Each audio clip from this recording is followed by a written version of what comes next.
we have an economy that's based on using the sustenance of children now and children that are going to be born in the future, to feed the present population, especially the present ruling class. Basically, this is the system of slavery that's been at the heart of all government institutions and economic systems since the beginning. Ladies and gentlemen, beloved of America! I think at this point, anything that they thought they had under their control is long gone. I think at this point it has spiraled out of control, and that the future is wide open. So not as scary as the last time we talked, but still pretty scary. Well, look, hey, scary is relative, isn't it? Scary is relative. True. Because a lot of things have happened since the last time we talked that were scary at the time to think about, and now they've happened, and we're used to it. This is something, like I said, it's bigger than they are. They can't control it. These are primal forces of nature, and these are hidden patterns of reality that play themselves out in history. And now, ladies and gentlemen, Banal of America Audio, with your host, Tim Banal. What is going on, my friends? This is Tim Banal of BanalofAmerica.com with another edition of BoA Audio Season 6. Before we dive into this week's program, first, please allow me to tip my cap and thank the man who provided the theme music for this week's program. His name is Pete Diggins, and his website is www.aurophonic.com. And you spell that AUROPHONIC.com.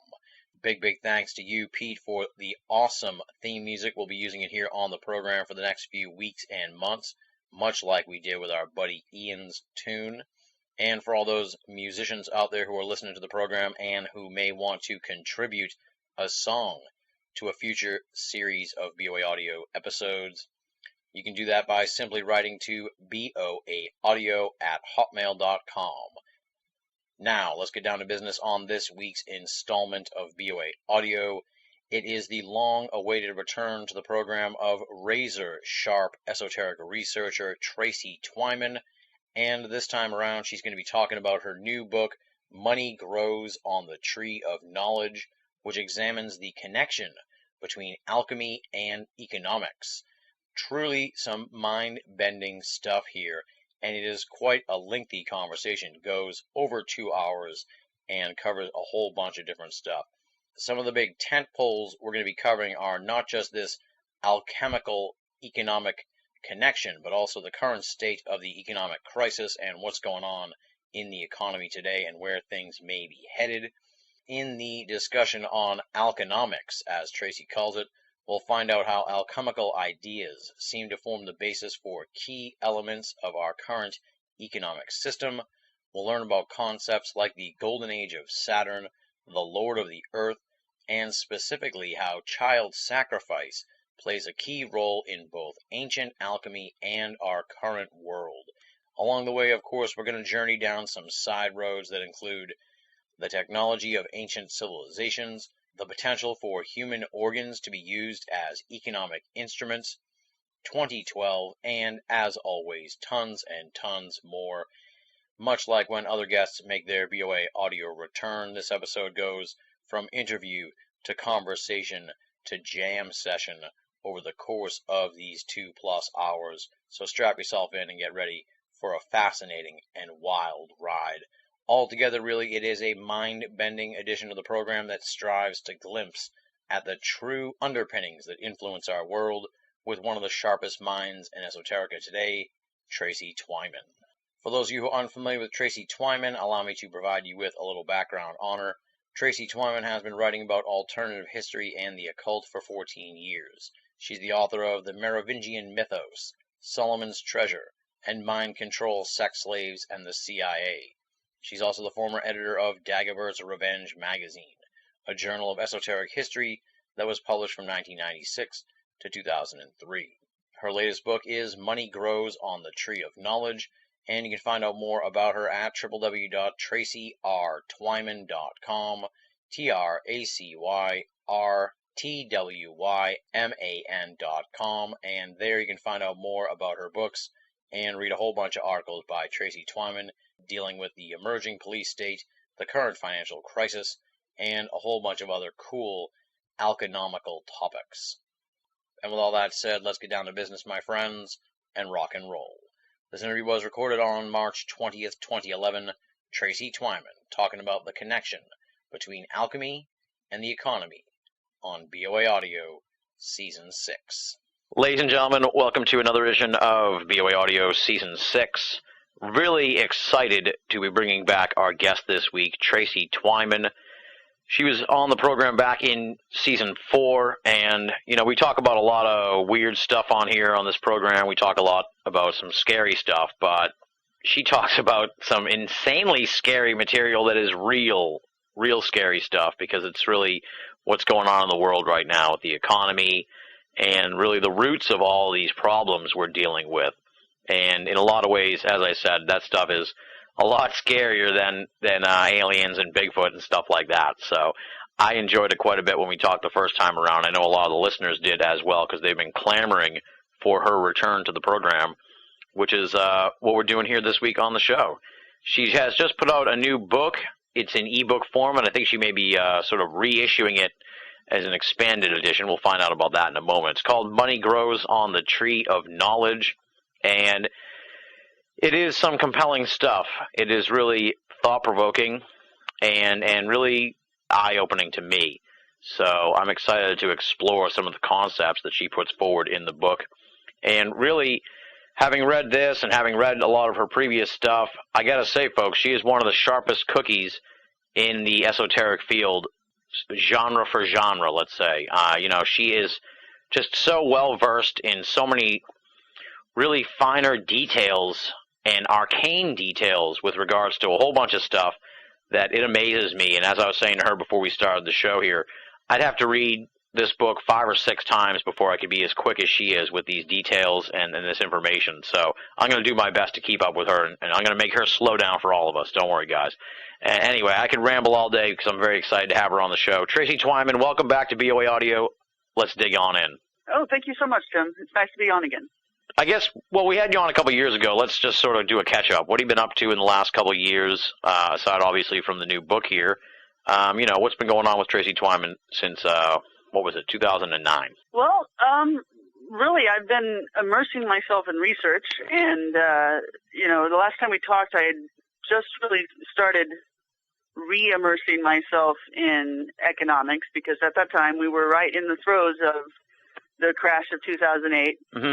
And I had written a book previously to that discussion called Solomon's Treasure, where I was examining what I called alchemical nature of our economy, which utilizes fiat currency, which is money created out of nothing by banks with the sanction of government.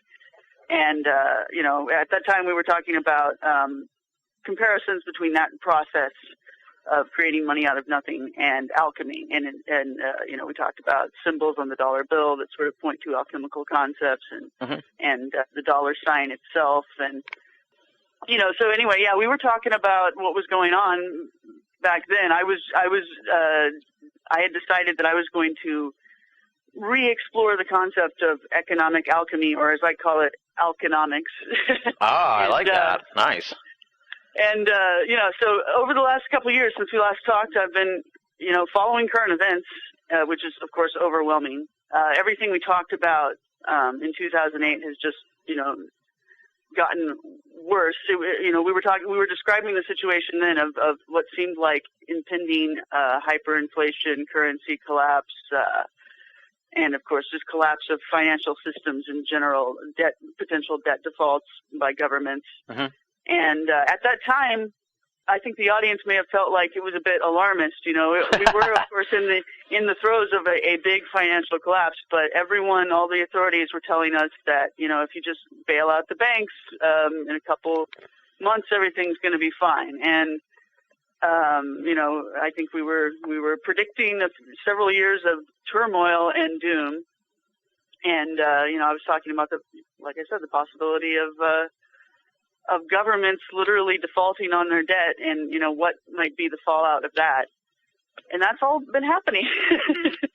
Well, I was going to say, I mean, we're sort of like, picking up where we had left off almost a couple of years ago. We're still here, though. We're still standing, Tracy. You and I are still, we're not like destitute or on the streets, as far as I know. So I know I'm not, and you're doing all right. So, I mean, is the worst? No, I'm not doing all right, and I don't know if you are. No, I'm not doing great, but I mean, I'm hanging in there. Well, okay, yeah, we're still breathing. It's not like, I guess Ireland or Iceland. These are governments that have defaulted, and well, there's a difference between Ireland and Iceland. Iceland decided not to repay the banks the full amount that they were demanding, or it's not even repay. They were demanding basically to be completely bailed out of the consequences of their own actions, their own, bad investments. And Iceland said no, and, they went through a period of difficulty getting cheap imports and things like that because their currency was weak. Their bonds weren't considered high rate for a while, but they bounced back pretty quickly. They're getting better. Ireland, Greece, and some of these other countries have accepted austerity measure requirements from the IMF. The IMF is this international, like just like the Federal Reserve, really. It's kind of it's the international agency, I guess, appointed mainly by Anglo-American bankers in the beginning, creating this thing, and it attempts to control all of the different currencies around the world that participate in this international currency system, of which the dollar is supposed to be the reserve currency, although that's starting to change. And at any rate, when countries start to have problems with their with the value of their currency, they have problems paying their bondholders for their treasury debt. The IMF will come in and tell them how they need to change things in order to, get their fiscal house in order. Yeah. And they're literally, they boss them around. They act like they own the place. And they tell them, you have to, usually this is what they do with austerity measures. They come in and they say, you have to lower public expenditures. And in Europe, so much of the domestic economy is based on that. So many people work for the government or are receiving benefits from the government and dependent on them. Yeah. Well, the IMF will come in and tell them, you have to immediately lower that considerably and raise taxes on everyone. And so that's why, all of a sudden the rug gets pulled out from under you if you're in Greece or Ireland. And that's why they're rioting in the streets, or have been. And, that's why they are facing a very difficult future if they don't, overthrow their governments, do something to. It's literally happening. As we That's speak true. right now, That's true. Yeah. Well, I mean, is it going to get worse for us? I mean, I feel for the Irish and the Greek people and all that, but what about us Americans? Is the worst yet to come still? Oh yeah, absolutely. The collapse of the dollar, or it's going to what's happening is it's being relegated to just another currency as opposed to being the standard, the make believe gold that is at the heart of the whole international alchemical system. The dollar was made to function as good as gold. In other words, originally there was this Bretton Woods agreement. It was an international currency agreement between the central banks of all these different countries that they would use the dollar as their reserve currency. And what that means is that they would hold it in their own central banks as backing for their own currencies, as if it was gold. That's the role that gold used to play in the global economy prior to World War II. And after the World War II, they made this agreement that they would pretend that the dollar, which is printed out of nothing by the government, by the United States government, or by the Federal Reserve, which isn't really the government. At any rate, this thing that's printed out of nothing, that's alchemically created through magic, is taking the place of gold in the international currency. Mm-hmm. And so when they need to redeem those well, okay, when they want to turn it into something that's valuable to them, we used to have an agreement that they could redeem those dollars for gold. And at a certain point in the 70s, Nixon decided to change that.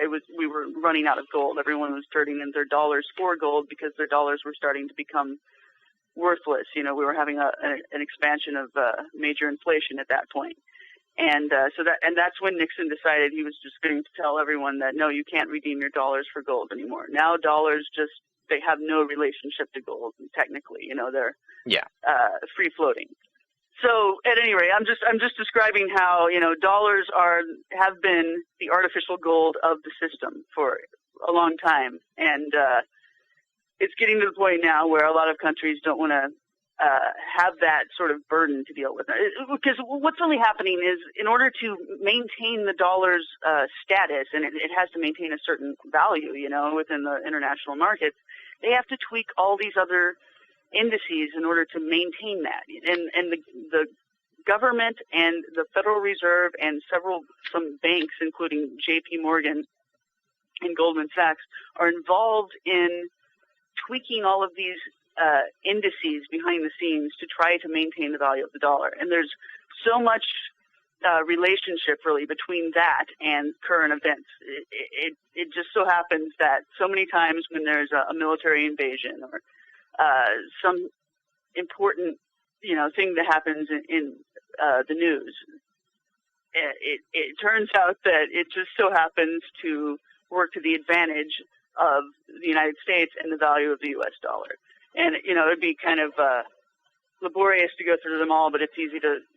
You can talk about 9/11 and the invasion of Iraq, and the maintaining the value of oil is very important. Or the relationship, the price relationship between oil and dollars. There's sort of an implied backing there. That's why they're called petrodollars. That's the value of that's the value in dollars of the oil that's being held by these oil-producing countries. And when oil goes high, when it costs a lot of dollars to buy oil, then that's when you can say that the value of the dollar is really, really starting to decline. So back when we were talking in 2008, we were in this period where gas, I guess it had finally started to go down a little bit, but we had just gone through this summer of just insane gas prices.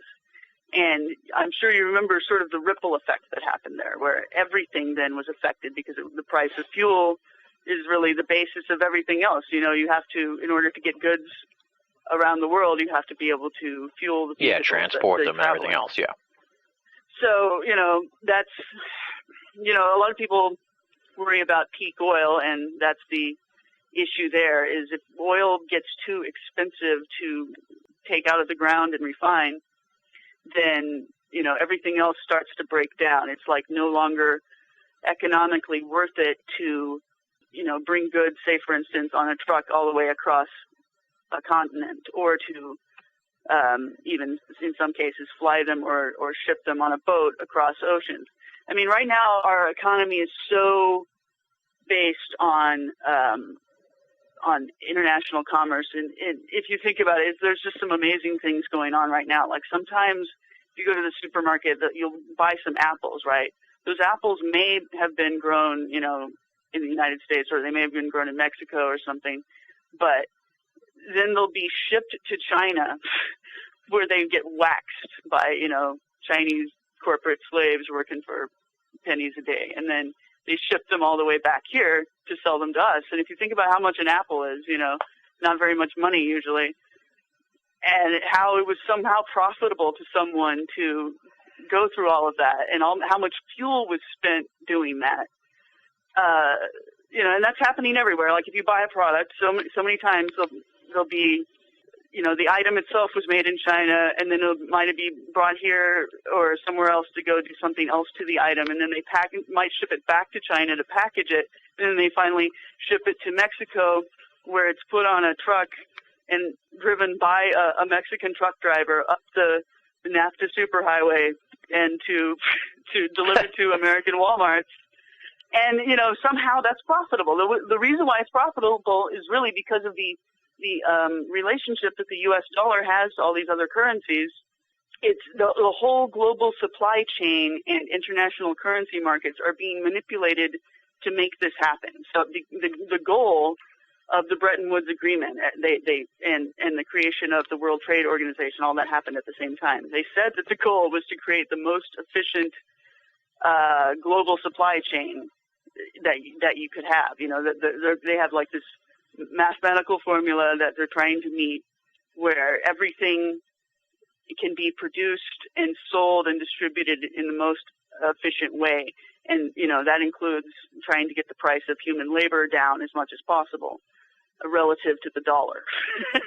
So that's why, you know, it's complicated, but when you look at the history of all of these international economic policy decisions that have been made since the 40s, you can see that they've deliberately or engineered it the way it is now, and the way it is now is so dependent on being able to ship these goods all over the world with very little cost. And, you know, if you can't do that, then, well, you know, it's not like the world's going to end. It's just that it has to change, adjust to that. You know, you got to have more domestic production and stuff like that. Oh, Tracy, you're always scaring me on here with these dark outlook on the... Why can't they just grow the apples in America and sell them? Who needs them waxed? Yeah, that's a good idea. Well, you know, maybe well, I don't even wax, but you know, why can't they? Why exactly. can't we wax them? Oh man, we're gonna have to eventually. Is that kind of what's gonna happen? It's gonna end up like, you know, we're just gonna stop being able to ship things all over the place and just start making them here because it's cheaper to make it here. Well, here's one thing that I think has changed since the last time we talked. Okay. I was very pessimistic in general last time we talked, as in, you know, the fix is in. You know, there's no way out of just descending into economic slavery, descending into everyone, you know, everyone's currency collapsing, everyone living in a depression, and everyone being indebted to banks and governments to the point where they're just miserable debt slaves. And that's still, you know, a potential future, very, very much a potential future. Okay. But what's happening now is that, you know, people are becoming aware of what's happening around them. Also, more people with money, with wealth, people in positions of power are waking up to it as well, and, you know, not necessarily wanting to go along with it. And whereas I would say that in 2008 we were dealing with what it was someone's idea of a managed collapse. I think that, you know, it was all part of a process to try to wean us into a different international currency system, one with a real international currency produced by the IMF, the SDR as they call it, not the dollar. And so I really think that, you know, and not to sound too conspiratorial, but, you know, these things can be very easily controlled from the top by central banks colluding with governments. Well, banks colluding with governments through central banks, I guess you would say. Yeah. But it's like, I really think that, you know, this thing has been engineered, not every single step of the way, but in a broad sense, since the 40s, and to try to bring the whole world into an international currency system with the dollar, and then wean them off the dollar and, you know, remake it yet again. Into a unified, like a one world dollar. Yeah, yeah. And, you know, yeah, I think that the people who were doing that, you know, I'm sure they had some sort of ideology where they can justify it as they think that they're helping everyone. The justification of Bretton Woods and everything, all the international agreements that happened at that time were that they were going to prevent another world war from happening, that if you can make everyone economically mutually interdependent, that means that any sort of war or even trade war that you allow to break out would be mutually destructive, which is why, even though, you know, there is sort of a trade war happening between the U.S. and China, neither one of them wants the other to collapse fully because, you know, China owns a whole bunch of our bonds. They don't want them to become worthless. And, you know, we want them to keep buying our bonds, so we want them to have a healthy economy. And that was the goal of, that was the so-called good reason behind Bretton Woods. And, you know, but at the same time, what it really is people who are already in positions of power and have lots of money trying to use that money and power to consolidate their wealth and make it easier to manage and get more of it. And so, those are the people, those are the elite moneyed families that, just like the conspiracy theorists say, they've been behind everything for some time now, behind the manipulation of currencies and governments. Well. And now, anyway, at that time, I thought that we were in a collapse that was being caused and managed. Well, I think at this point, anything that they thought they had under their control is long gone. I think at this point it has spiraled out of control, and that the future is wide open. In other words, we are seeing social revolutions happen right now, and who knows what's going to come of that. But it could be entirely different from the world order that we had before. All right. We need like a world revolution against this economic system, which is sort of to dig into the book here, Money Grows on the Tree of Knowledge. You introduced some sort of big ideas here to what we're seeing going on in the world, I guess is the best way to put it. And that's not even very well put. But you introduced some interesting ideas that I never really considered or had thought of. You sort of like do a really good job of stepping outside of the workaday bubble to explain how the very economy by which, we all participate is, as you like to say, sort of alchemical, has alchemical roots to it, has a lot of strange alchemy going on. And what I thought was really, well, I guess before we sort of dig into the big meat of the book, why don't you sort of summarize, I guess you could say, the main idea behind Money Grows on the Tree of Knowledge? Okay, well, I am taking my study of alchenomics, the alchemical nature of the fiat currency economy, and actually the alchemical nature of just the history of money in general, taking it to another level and exploring specifically the alchemical process itself, the steps in that process, and how they are in some ways analogous to the things that are happening in the global economy. I'm making metaphors, but in alchemy, it really utilizes a lot of metaphors, harkening back to different ancient mythologies. In the Bible and in Greek mythology, they draw a lot from that. And these alchemical manuscripts, the source of the whole body of knowledge of alchemy, written in medieval times and early Renaissance times, they're written in really dense code, and I would say that I don't trust anyone who claims that they've decoded them or any one of them. I think that they're written in such code that almost no one has decoded them, and if they have, they haven't published it. Yeah. But I had my own crack at it with this recent study I did for the book, and what I found was that they seem to be talking about. Okay, there's these two things. There's mercury and there's lead in the process of alchemy, they say. And these are they say that they're not just the regular metals. It's a metaphor for something deeper. Yes, it is the metal, but it has another layer or several other layers of meaning to it. Yeah. The original alchemists were, that's the origin of chemistry. That's the origin of metallurgy. It came out of these mystically minded people doing metaphysical studies with the properties of metals and other chemicals. And so at the time that they were doing this, anything having to do with science and the transformation of substances from one to the other and the different properties of them was considered mystical, and they were sort of thought of as,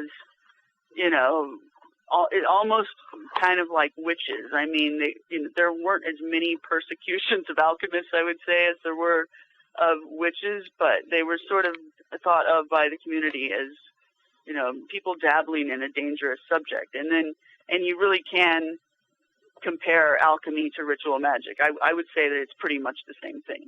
Hermeticism is the study of alchemy. Hermes is, the patron saint of alchemy. And Hermes, that's the Greek name for this god. The Roman name is Mercury. And the substance mercury is named after him and thought of in the alchemical process as being analogous. These things are connected. The metal mercury is the god Mercury, and it is also this really difficult to explain abstract concept of the principle that changes one thing into another. Yeah, like a changing agent. Right. It's the alchemists thought of themselves as learning the secrets of God's creation. And, they believed that God brought something out of nothing, created the universe, and transformed the primal chaos of the universe into the different things that we see today. And that he used this universal agent, this God force, as the power in order to do that. The transformative power. And the alchemists were basically saying that the mercury is that. The mercury extracts the gold from the lead. The lead is thought of as analogous to the primal materia, the primal chaos.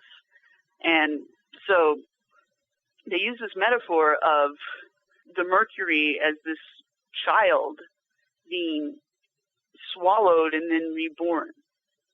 And specifically one of the alchemists, Nicholas Flamel, he wrote a treatise about alchemy, and there's these 7 images inside of it that have always fascinated people who study alchemy. They've never really understood what they mean. People are always trying to figure it out. But one of the images in there is of Saturn cutting off the feet of Mercury. And then it talks, and then there's another image, actually, not in the book necessarily, but on Nicholas Flamel's property, of Herod ordering the slaying of the innocents, all the babies that were killed when Christ was born, because he was trying to eliminate Jesus. There was a prophecy that Jesus was going to grow up to be the Messiah and overthrow him. Well, Nicholas Flamel says that story is really harkening back to the story of Saturn, or Kronos, and his children. So the story of Kronos is that he had overthrown his father, who had been the main god in the world at that time, Uranus, and then he did so by castrating him, and then he imprisoned him in the center of the earth, and then Kronos became the lord of the earth, and he ruled over this golden age, where supposedly the earth was in this paradisal realm. There was no time. There was no bad weather. Nobody had to work for a living. And he was thought of as the Lord of Misrule. In other words, he was the king, but he wasn't telling people what to do. There was no need for that. Right. There's no laws or anything like that. Right. Everything was perfect. But the bad thing that Kronos was guilty of was killing all of his children, because he thought that there was a prophecy that he was going to be overthrown by one of his sons, just as he had overthrown his own father. And so, you can see the analogy here to the story of Herod, and the massacre of the innocents. So the way that Kronos killed his children was by swallowing them. As soon as his wife Rhea would give birth to a child, he would have her deliver it to him, and then he would eat it. And in the Greek myth, these divine children were still alive in some sort of dreamlike state inside of his stomach. And Rhea, his wife, at one point she just got sick of having all of her children killed. She decided one of them she was going to save, so she saved Zeus and brought him to the island of Crete surreptitiously. Instead of giving Zeus to her husband to swallow, she gave him a stone. And then Zeus grew up on Crete. He was raised by a goat, and when he grew up, he slaughtered the goat and he turned its hide into his shield, the magical aegis. Anyway, that's one of the things that Zeus has always seen with his magic aegis shield. And so Zeus then grew up and did exactly what was prophesied. He became the cupbearer to his father's throne. Surreptitiously, his dad didn't know who he was, and then he gave him something to drink, and it had some poison in it, and that caused Kronos to vomit out all of his children. and those were the Olympian gods. They came out of his stomach. So did the stone, and the stone became the Omphalos stone that they worshipped at the Oracle of Delphi. But at any rate, so the Olympian gods came out of the stomach of Kronos, and then Zeus and the other Olympian gods fought against Kronos and his kingdom and overtook it. And so now supposedly we're living still in the realm of Zeus. And Zeus is analogous to the God of the Bible. He's similar to Jehovah. So let me jump in here, Tracy, and sort of rein it in a little bit and sort of I'll sort of set you up a little bit more here on this. I think the point you're trying to make in the book is that there's this tradition of child sacrifice that dates back to the ancient times that was then sort of co-opted and interpreted on their own by the alchemists. And the end result really is that this machine, this economic machine that we're all a part of, is at the very core using child sacrifice in a metaphorical sense to power the whole machine. Yeah. The alchemists were saying that, in alchemy, the lead, the Saturn, is eating his children, the metals, and then digesting them, because the Athenor of the alchemist was thought of as a stomach. And then, they literally said that. And then, then what would come out of the Athenor is the gold, or whatever the end result is of the transformation. And you can carry this analogy forward to the economy. I was saying that, we have an economy that's based on using the sustenance of children now and children that are going to be born in the future, to feed the present population, especially the present ruling class. And in the book, I go through a whole bunch of different stories, not only ancient myths, but also more recent folk legends and things like that, where it's the same pattern of the king forces his subjects to kill their children and turn them into gold, and then give the gold to him. And I basically analyze culture in general, the myths of several different cultures throughout history, and the economy, and said, look, this child sacrifice is really the main central mystery, the main rite at the heart of the ritual of statecraft. And in the economy, I'll explain what I mean by that. It's based on the sustenance of the future, the children of the future. Here's how it goes. The government is creating this money out of nothing, and in order to back it, they're selling bonds to the public, or to other central banks, other private banks. They're just selling bonds, right? Yeah. And so someone is holding this thing that has alleged value. Well, where does the value come from? It comes from the government's right to tax its citizens. So when the government is selling bonds to create money, they are selling to the bondholder their ownership of you, your present and future labor, and your wealth, and everything that you will possess and produce throughout your life. But because governments love to work mainly in deficit, they always borrow more than they can pay back. They always need to spend more than they have with tax revenue. So what they end up doing really is putting on the hook not only you in your present life for tax expenditures, but also your children and their children. And we're at the point now where, every family owes allegedly $50,000 or more of the debt. The figure changes depending on which report you're looking at. But and there's no way that Social Security could possibly last for another generation.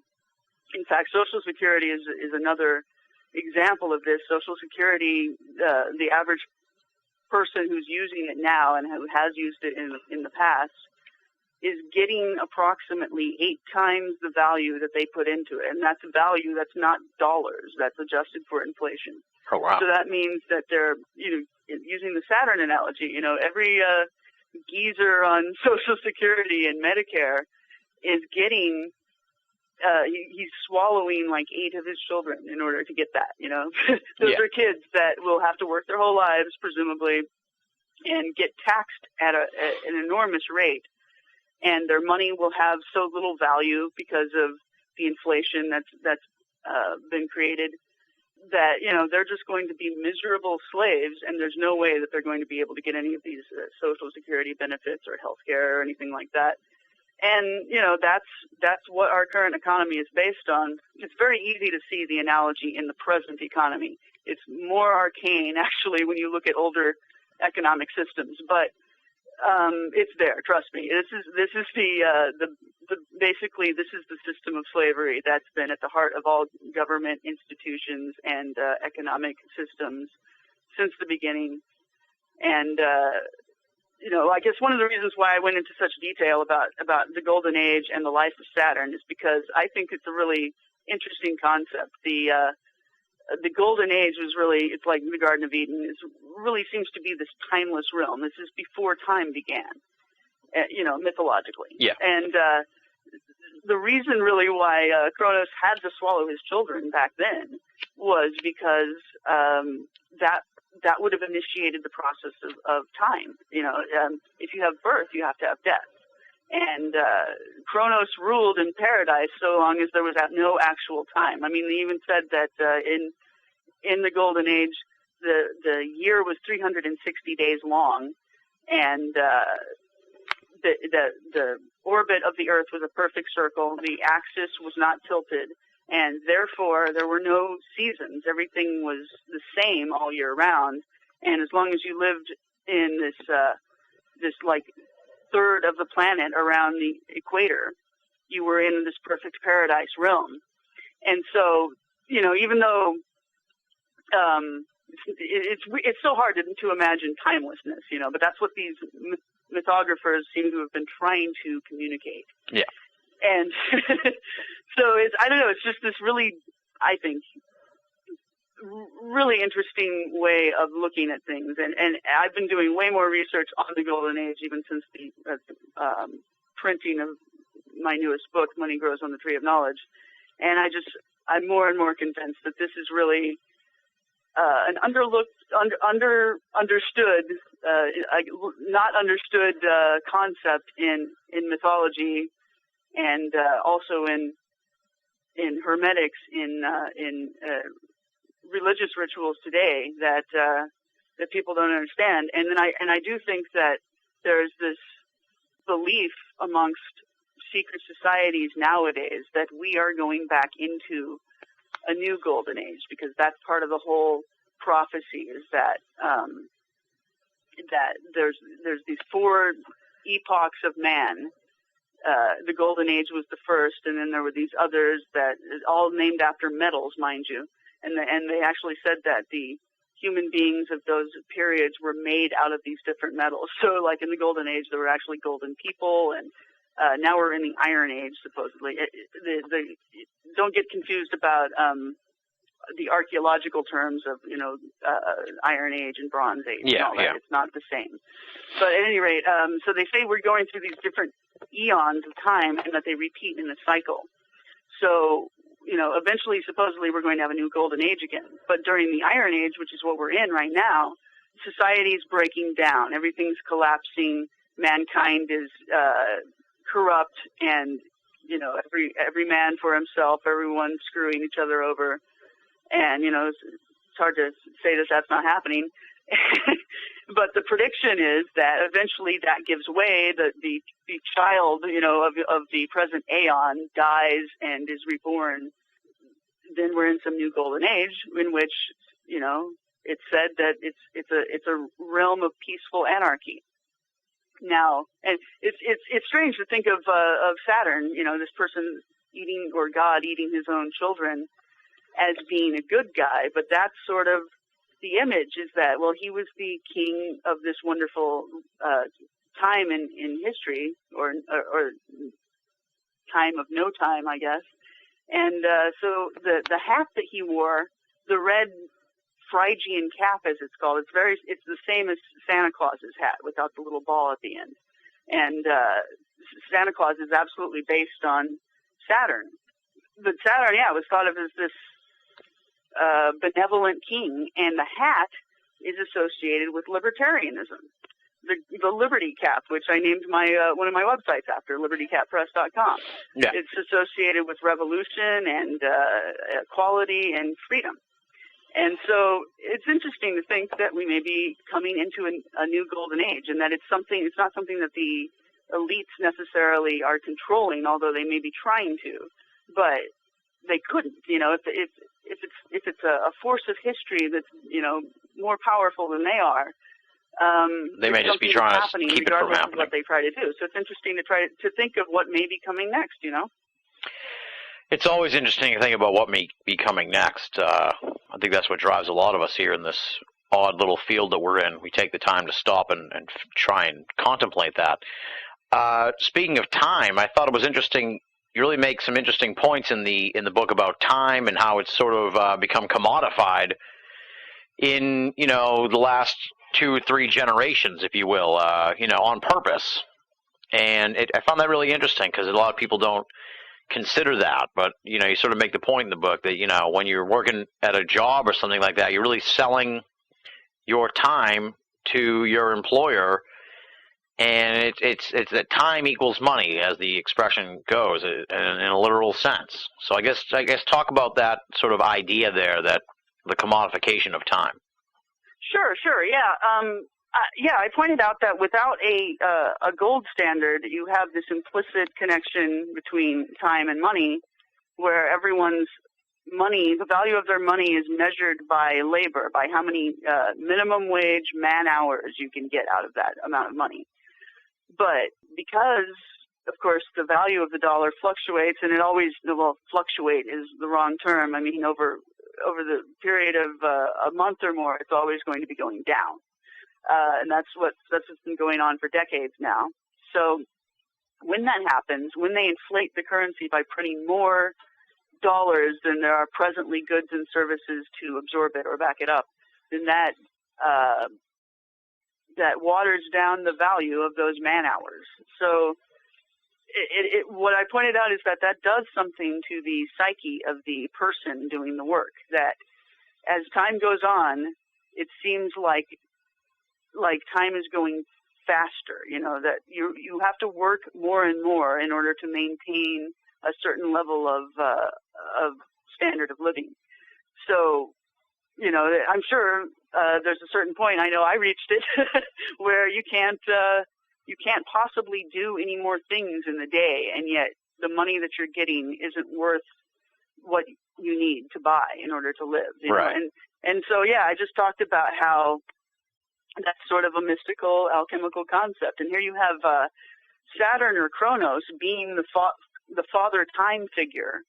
And in the alchemical metaphor, they talk about him cutting off the feet of Mercury. This is a state, something that happens in the alchemical process. Mercury is the metal is liquid at room temperature, but when you do certain things to it or change the temperature of it, then it will solidify. And so I think that's what they were talking about, was combining mercury and lead and whatever metals they happen to be using in whatever transformation you happen to be doing at the time. But the effect is that it solidifies the mercury. It cuts its feet off. It prevents Mercury from flying. With Mercury has wings on his hat, and he can normally fly, but if you fix his feet to the ground or cut them off, or in some of the pictures, Saturn is tying his feet up, then you're preventing him from being free, basically.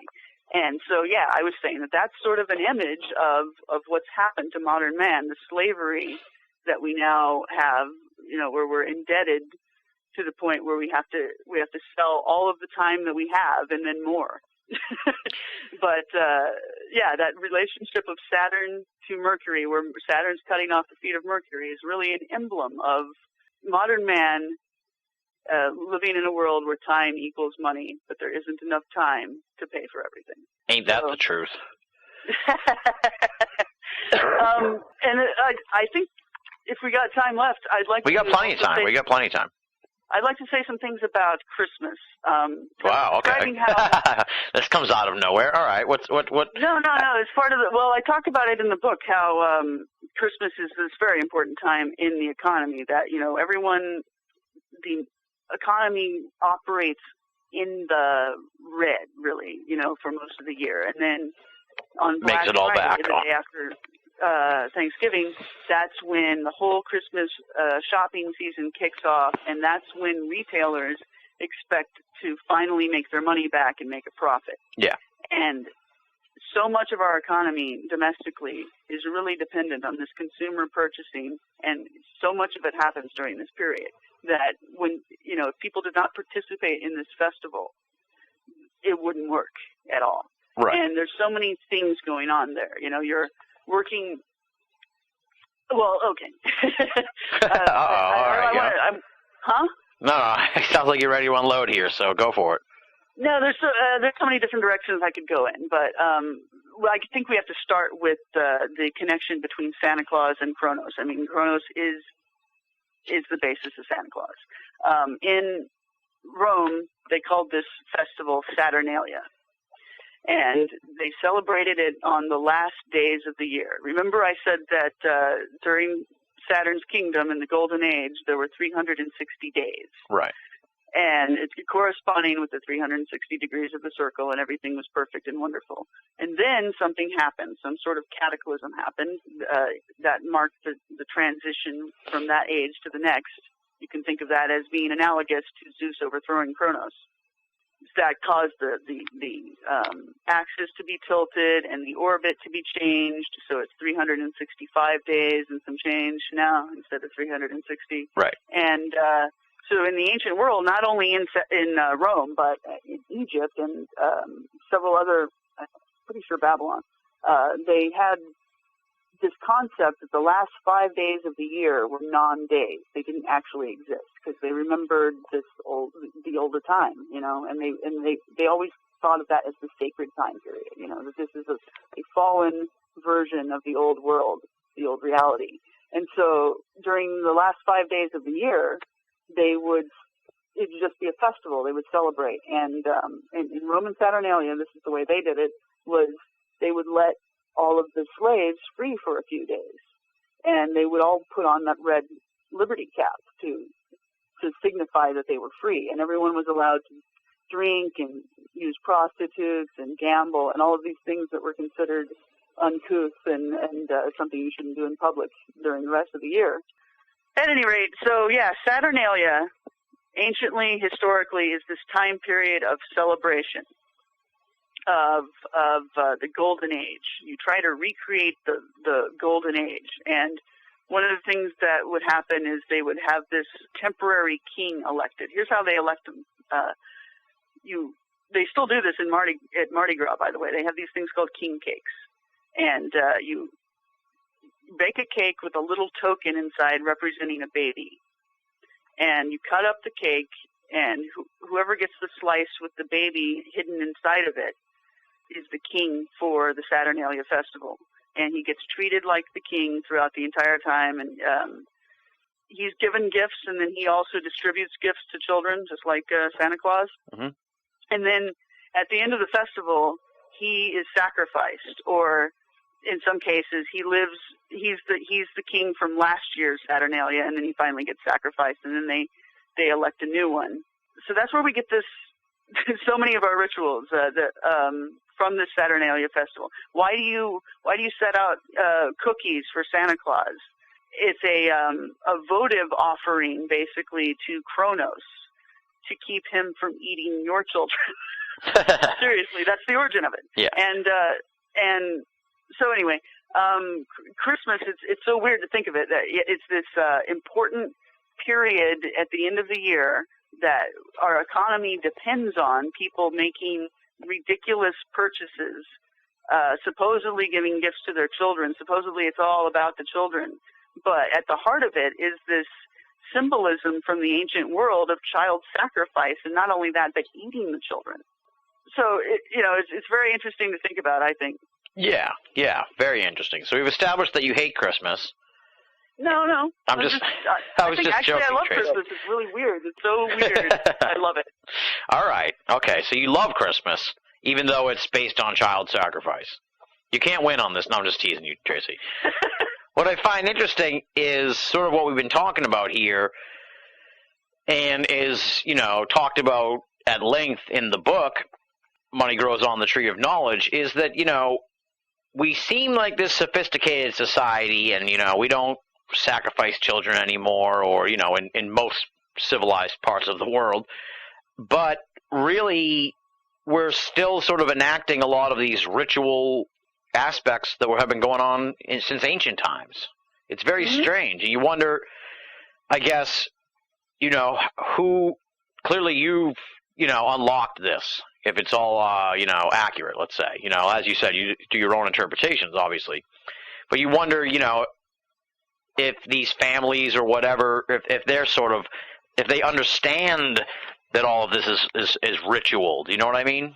Oh, I think that, yeah, the more elite families absolutely do. And then as far as everyone else goes, this is something, like I said, it's bigger than they are. They can't control it. These are primal forces of nature, and these are hidden patterns of reality that they play themselves out in history, but you don't really see the pattern until later, Yeah. I'm trying to describe the pattern as I see it going on right now. That's nothing compared to what it'll be like 10 years from now when we look back at this period in time and see, what was really going on. We can see so many more patterns, so many more metaphors to be made. But child sacrifice, that's the prime religious ritual of all. You think about it. That's what Jesus was all about. It was God demanding the sacrifice of his own son in the stead of us, of his other children, the humans. And that not only child sacrifice, but the concept of the substitution of that it's possible to sort of placate God by offering a substitute.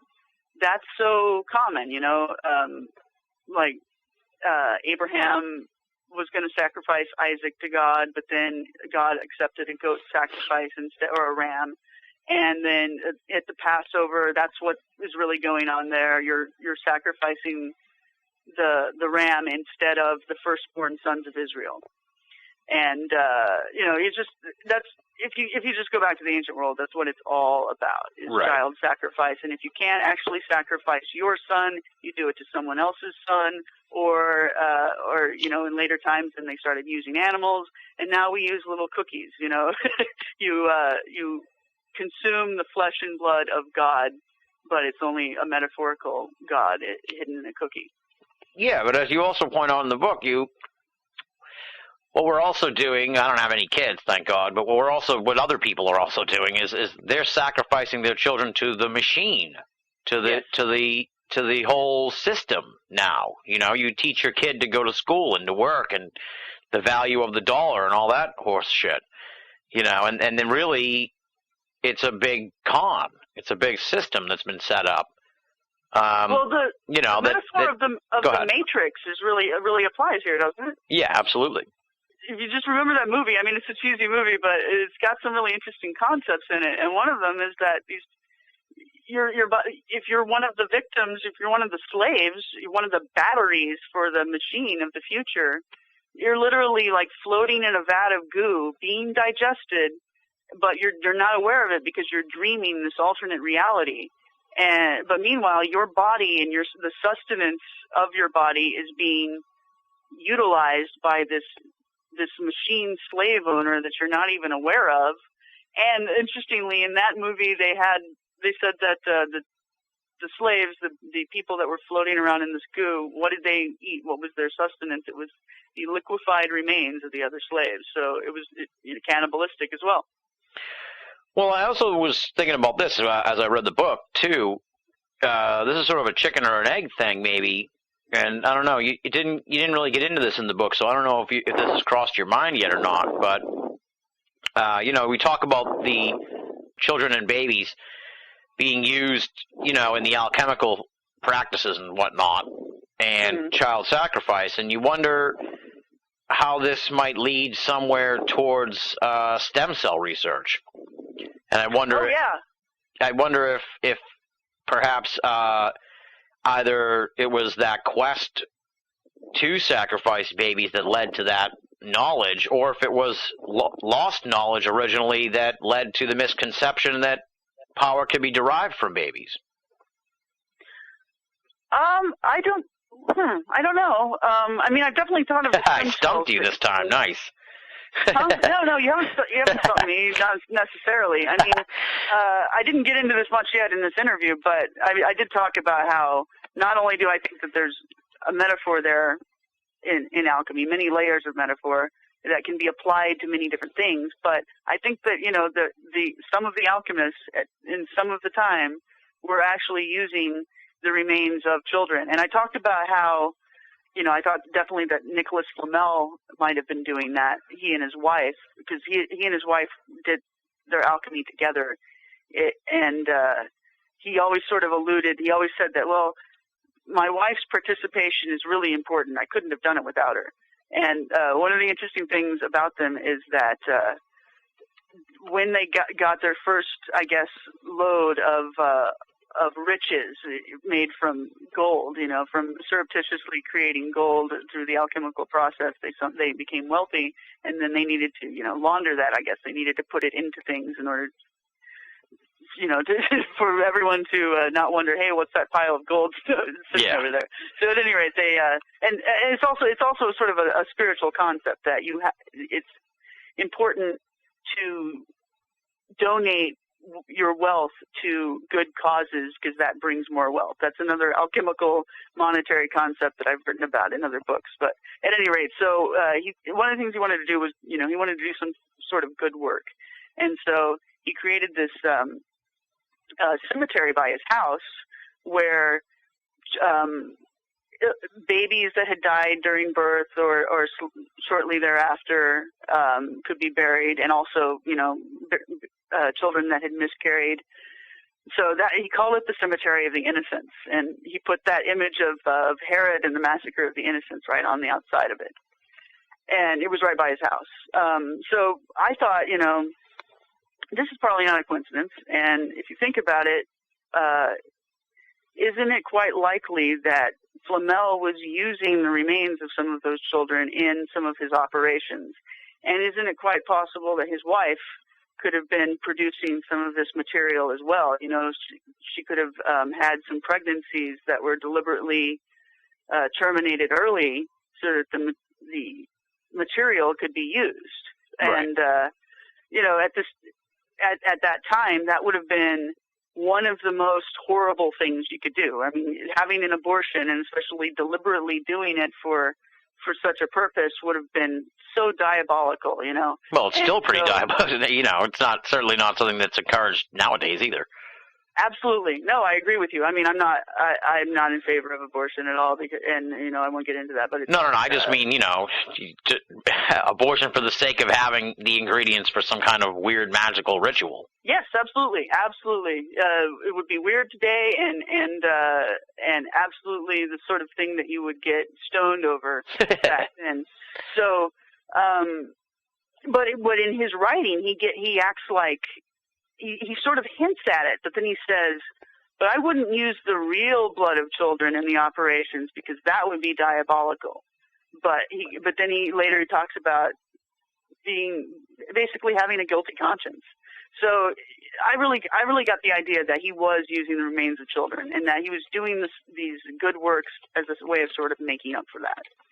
So then you think about modern times, and the use of stem cells and things like that. Of course, the only reason why that hasn't progressed further is because it's considered bad. There's a taboo. Right. And, if you think about it, if it wasn't for our moral standards that we presently have, most people have, some sort of Judeo-Christian moral standard, that would be happening so much more. In fact, I've theorized in the past about the use of human body parts as a economic basis. And my father actually, my father's name is Rich and Famous. What's that? And my father's name is Rich and Famous. That's his name. And what does that mean? That's actually, he changed his name. It's sort of a stage name, and that's what his legal name is now. His name is Rich and Famous. Does he have a last name? Rich, it's just Rich is the first name, Famous is the last name, and is the middle initial. What does he do? Well, I was getting to that. Okay, yeah, you've intrigued me here. I've never heard of this before. Go ahead. One of the things he has is sort of this website and Facebook page he's created. It's called BIBT, Because Your Body Belongs to You. And he keeps track of stories about organ donations and transplants, and specifically the market for organs, because it's illegal to sell your organs. Yeah. You're not allowed to make a individual decision to sell your organs either before or after you die. And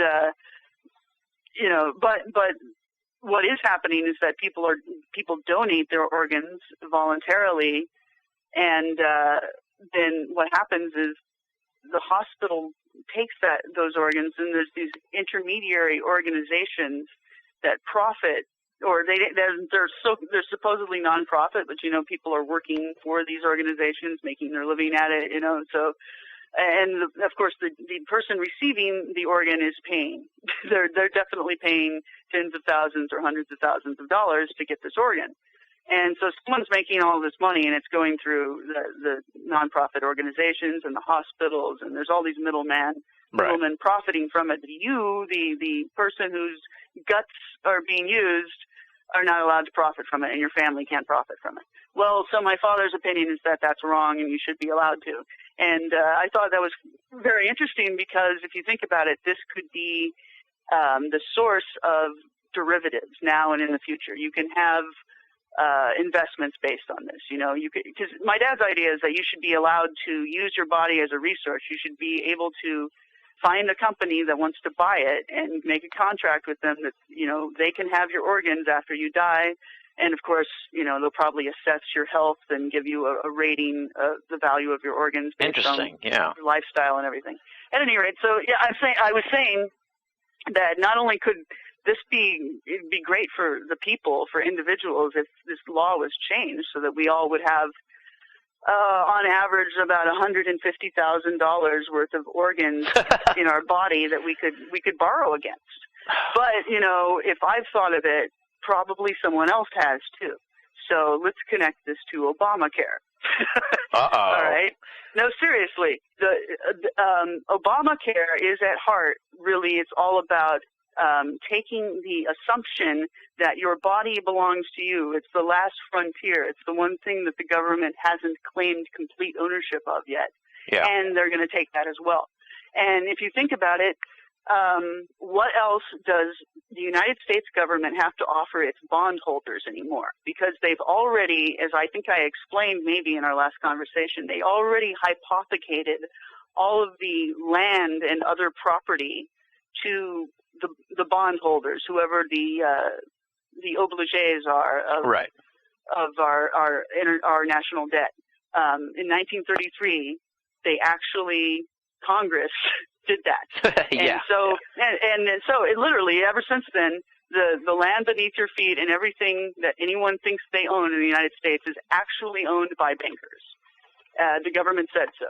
But the only thing, and also, of course, the fruit of your labor, anything that you might do in your life to create wealth, it also already belongs to these bankers. The one thing that they don't own yet is your physical body. And if you think about it, we now are in a position where if we're going to restructure our debt, we will have to offer another collateral of some sort.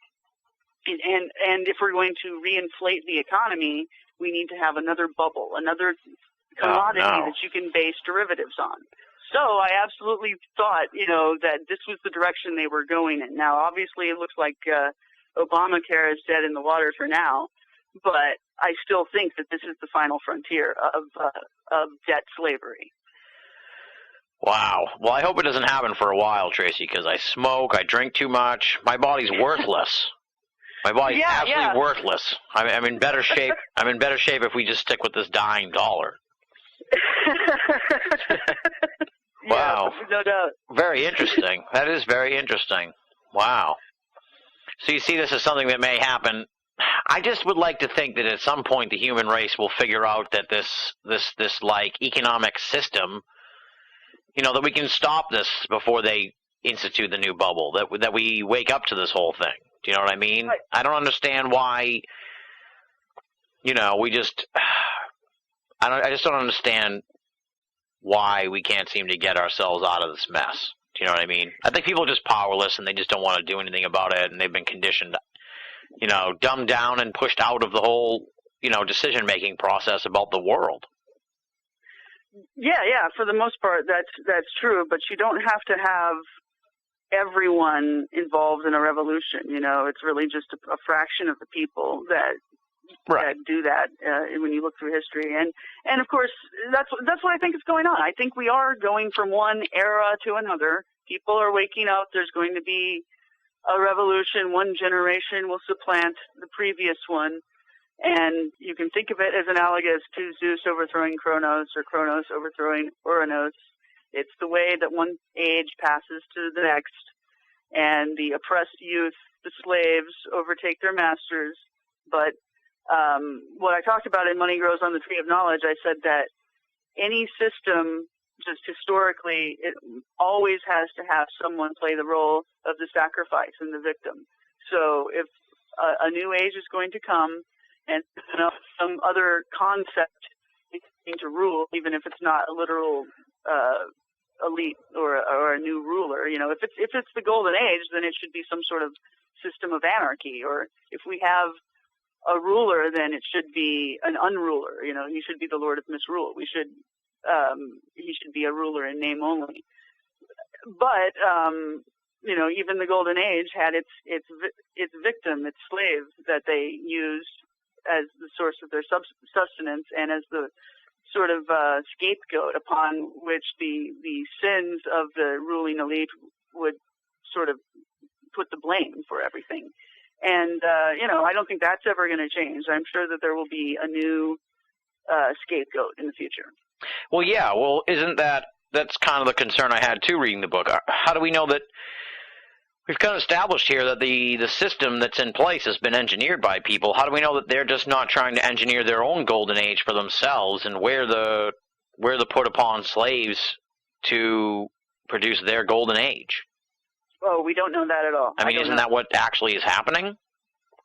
Possibly? Well, I think that's what they think, but,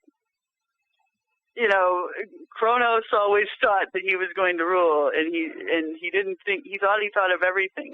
He didn't realize that Rhea had tricked him. I think that's the way it is here, too. These people think they have everything under control, but always, historically, something slips out of their notice, and that's the thing that leads to their downfall and the creation of the next stage. But, Zeus was the son of Kronos, and that's likely to be the case here as well. If there's going to be a new form of leadership, then the leaders of that new government or whatever it is will come from the same bloodlines, most likely. That doesn't sound good, though. Well, I don't think there's like I said, there's something, we're talking about something that's bigger than us. I think that a lot of what people say is, conspiracy of elite families throughout generations. Sometimes it's just fate and destiny that, I think that these people literally have, they have curses and blessings from previous generations stored in their DNA. That's how it works. I don't think that they can stop being what they are. Right. So it's not so much like, because people always talk about how, if there's this grand conspiracy, why would someone put all their life's work into something that they'll never even see the fruition of? People who are working towards a one-world government. If they were working on it in the 40s or something like that, they wouldn't even see it come to fruition. But what you're saying is sort of like that it's just sort of destiny. It's just sort of this pattern that's emerging. Well, see, that's the concept of the Lord of the Earth in the center of the Earth that I alluded to a little bit in Money Grows on the Tree of Knowledge. If you go to my website, tracyrtwyman.com, you'll find a new article that gets into this much deeper. It's called Regnum in Potentia, Saturn's Kingdom Transformed into the Golden Age. And it's all about this concept of the Lord of the Earth. There were a lot of, like, Eastern cults that were into this idea, too, and the Nazis were into it. This is their idea of the black sun in the center of the Earth. The swastika was actually a symbol of this black sun concept. They were saying that there's this God buried in the center of the Earth who's really the Lord of the Earth, even though you can't see him, and he's controlling everything in some mystical manner. He's actually asleep, and his dreams are controlling our reality. We're living within his dream, and we're being sort of subtly controlled by him through unseen forces. And the control mechanism he's really using is the people in positions of power on Earth, that he's manipulating them. But the reason why he's able to tap into their consciousness and manipulate them so easily is because they're his children.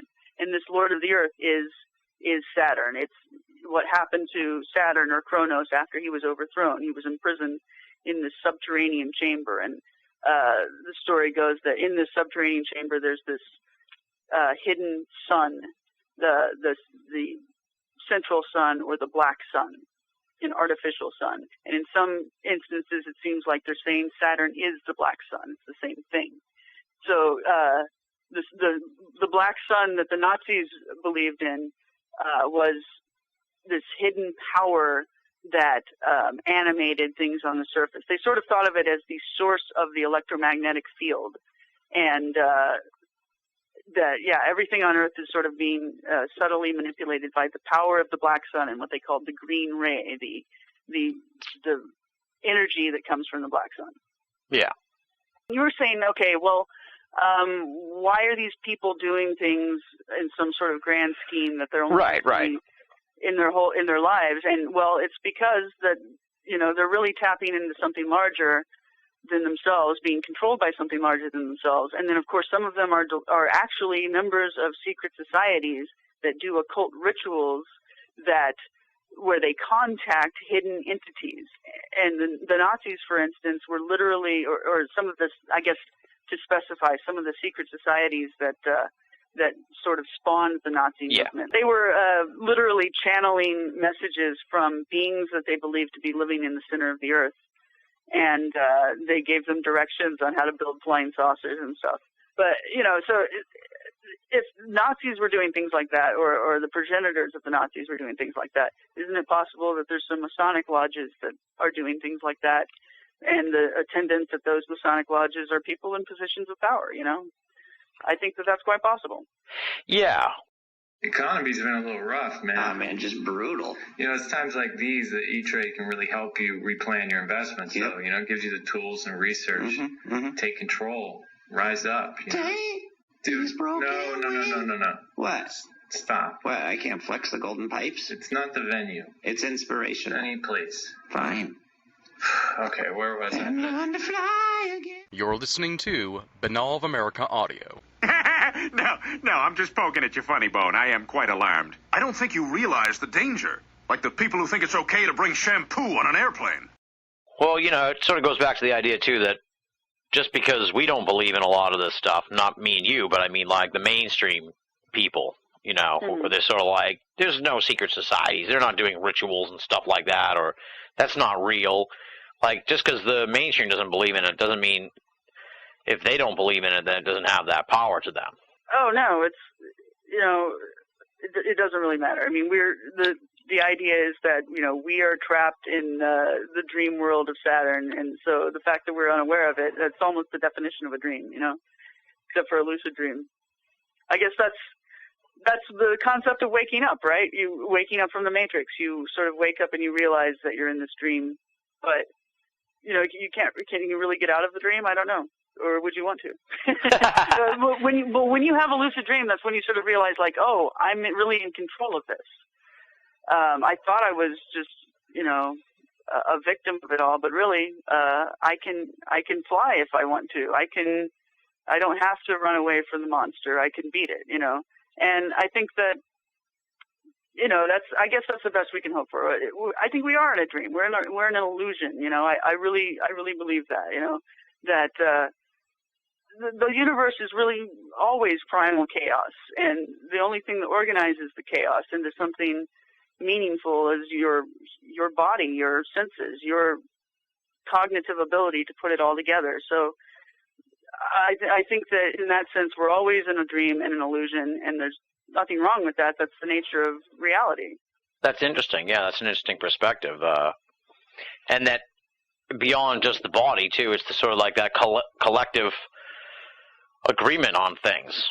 How people all agree that the dollar's worth something, or people all agree that this is the way things should be, or, sort of like a self-sustaining normalcy, if you will. Right. And when that agreement starts to break down, that's when everything becomes unstable and sort of surreal. And, and I think that's what's going on. Like, we can't agree on the value of the dollar anymore or anything else.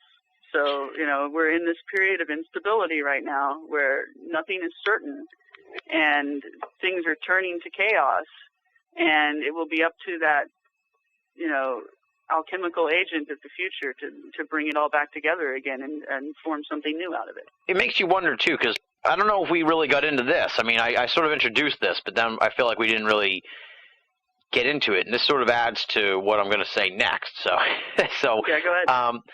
How I was saying that I wonder if the alchemical idea of power being derived from babies comes from lost original knowledge of the power of stem cells.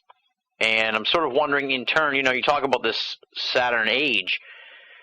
I'm not a huge believer sort of in the ancient astronauts idea, but I am sort of a believer in this idea that the ancient cultures were more advanced than we give them credit for. And it just makes you wonder if there's sort of like a scientific background to a lot of this alchemical stuff. If there was science involved first, then it got lost and turned into alchemy because it was based on myths and legends and rumors and stuff, and now it's sort of coming back into fruition via science. What do you think of that? Yeah. I think that I don't know exactly what to make of it, but I don't dismiss it. There's something literally real about this concept that the people of these various ages of the Gold Age, the Silver Age, the Bronze Age, and then there's the Stone Age in the Greek myths, where they said that after the flood, the hero of the flood myth was told to take stones from the ground and toss them behind him, and the stones, when they hit the ground, would magically turn into people, and that's the race that we presently are, according to that version of the myth. I really believe that there's something to that. There's some reason why the Greeks remembered the root races of these earlier ages as being somehow literally metallic, And I'm thinking that they're getting that from the perspective of these gods, whatever they were. And you said, you mentioned ancient astronauts. They could have been that. Who knows? It's like we can't possibly see. We can't get the perspective we need to understand what the gods really were and right. where they came from and all of that. But from their perspective, as the sort of genetic engineers of our race and all of these other races, they may have literally thought of us as, oh, those are the gold people because we put some sort of metallic element in them, and those are the silver people because we use silver for that one. And if you think about it, some of the versions of the myth say that we're the Iron Age. Well, what is the active element in your blood, but iron, and what makes it circulate in a way, we really are the Iron Age. We really are right. the Iron people, And could they have known that really back in the day that the blood was primarily iron? I don't think so. Exactly. So it makes you wonder if there was like some advanced knowledge of the sciences that we don't give them credit for knowing. Even if it didn't have anything to do with ancient aliens. I don't know what else it could be. Or there's sort of another idea too that the human race reached levels where we're at now and then wiped itself out and started all over again sort of idea. You know what I mean? I mean, that could be something that could have happened. We don't know. But I do think that these sort of myths and legends and in turn, arcane sort of alchemical and occult stuff have roots in something that was tangible and real at some point. Yeah, I absolutely think so. It's just that it's so hard for us to understand the perspective of the people that I guess were originally told these stories. Right. It seems like there's this memory of this cataclysm, and what was happening before the cataclysm is so vague. It's all mixed up, and I've tried to deconstruct the chronology of the pre-Diluvian history, and it's impossible. I find that all the pre-Diluvian stories are so messed up that you can go to from one culture and it'll tell you a chronology, and that all makes sense. And then you go to another culture and you'll find similar myths and names of people and things like that, but it's not in the same order. And it just seems like that. So I guess we have this myth of there being no time in the Golden Age, partially because we can't remember it well enough to reconstruct it anymore. And I'm really open to the idea. I don't know. I'm open to all ideas, I guess, is what I'm saying. It's like to ask, what planet did the ancient astronaut gods come from? Is to assume that they had to have a planet. To say, right. Because how did time start? Well, how can you start time? Right, exactly. Well, I mean, of time. I use the ancient astronaut idea just as a sort of catch-all, but I mean, with the way science is advancing in this sort of like interdimensional idea too, that you don't know. These could have been people who could cross dimensions or something like that. That's absolutely what I think, and it's a large part of the article that I just wrote. I'm talking about the concept of Saturn's kingdom as a timeless place that can be created at any time and place. And I also got into the concept of that's what Noah's Ark was, too. And in the Sumerian version of that story, the flood hero Utnapishtim was told through gods that were speaking to him through the walls of his house that there was going to be a flood and he needed to construct an ark to save himself. And so he made an ark out of his own home, and it was a perfect cube. And basically, he just boarded up his house in a way, and there was some construction, but at any rate, just think of it as what if you created an ark from your own bedroom? How would you do that? Well, it's very similar, I think, to how magicians will create ceremonial magicians will create sacred space in their temple, and then they'll have a magic circle that they create where they can either stand inside of the magic circle and then they can evoke demons in the room around them, and they'll be safe as long as they stay inside of the magic circle. Right. They'll be safe from the demons, or vice versa. You might evoke a demon into the circle, and then the demon can't leave the circle, and you can do what you need to with them without fear that he's going to do something to you. So at any rate, it's this idea that you can somehow through magical processes create a different dimension, really, create this timeless realm of Saturn within your own home. And I think that, that's really the concept that we're dealing with here with Noah's Ark. And in this mountain that the Ark always washes up on in these stories, they said the gods of Olympus went to the top of the mountain during the flood. What this really means is going up into a higher dimension to the point where, everything around you dissolves into chaos, but you're safe inside the hermetically sealed athanor of the temple that you've created, the ark that you've created. And then when you come out, you're in a whole new world. So, and then I think that if something like that literally happened, when you come out of the ark and you're in this new world, it may not all be solidified yet. It's like a new creation, and just as in the beginning of the world when it was created, in the Bible it talks about how there were these primeval waters, and then there's this process, these days of creation that it goes through, where everything sort of solidifies. I think that would have happened again to Noah when he comes out of the ark. And so you have this period in which the flood waters are subsiding, and he has to wait.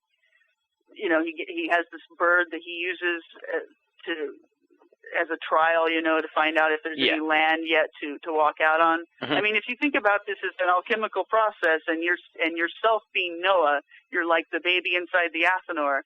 I don't know.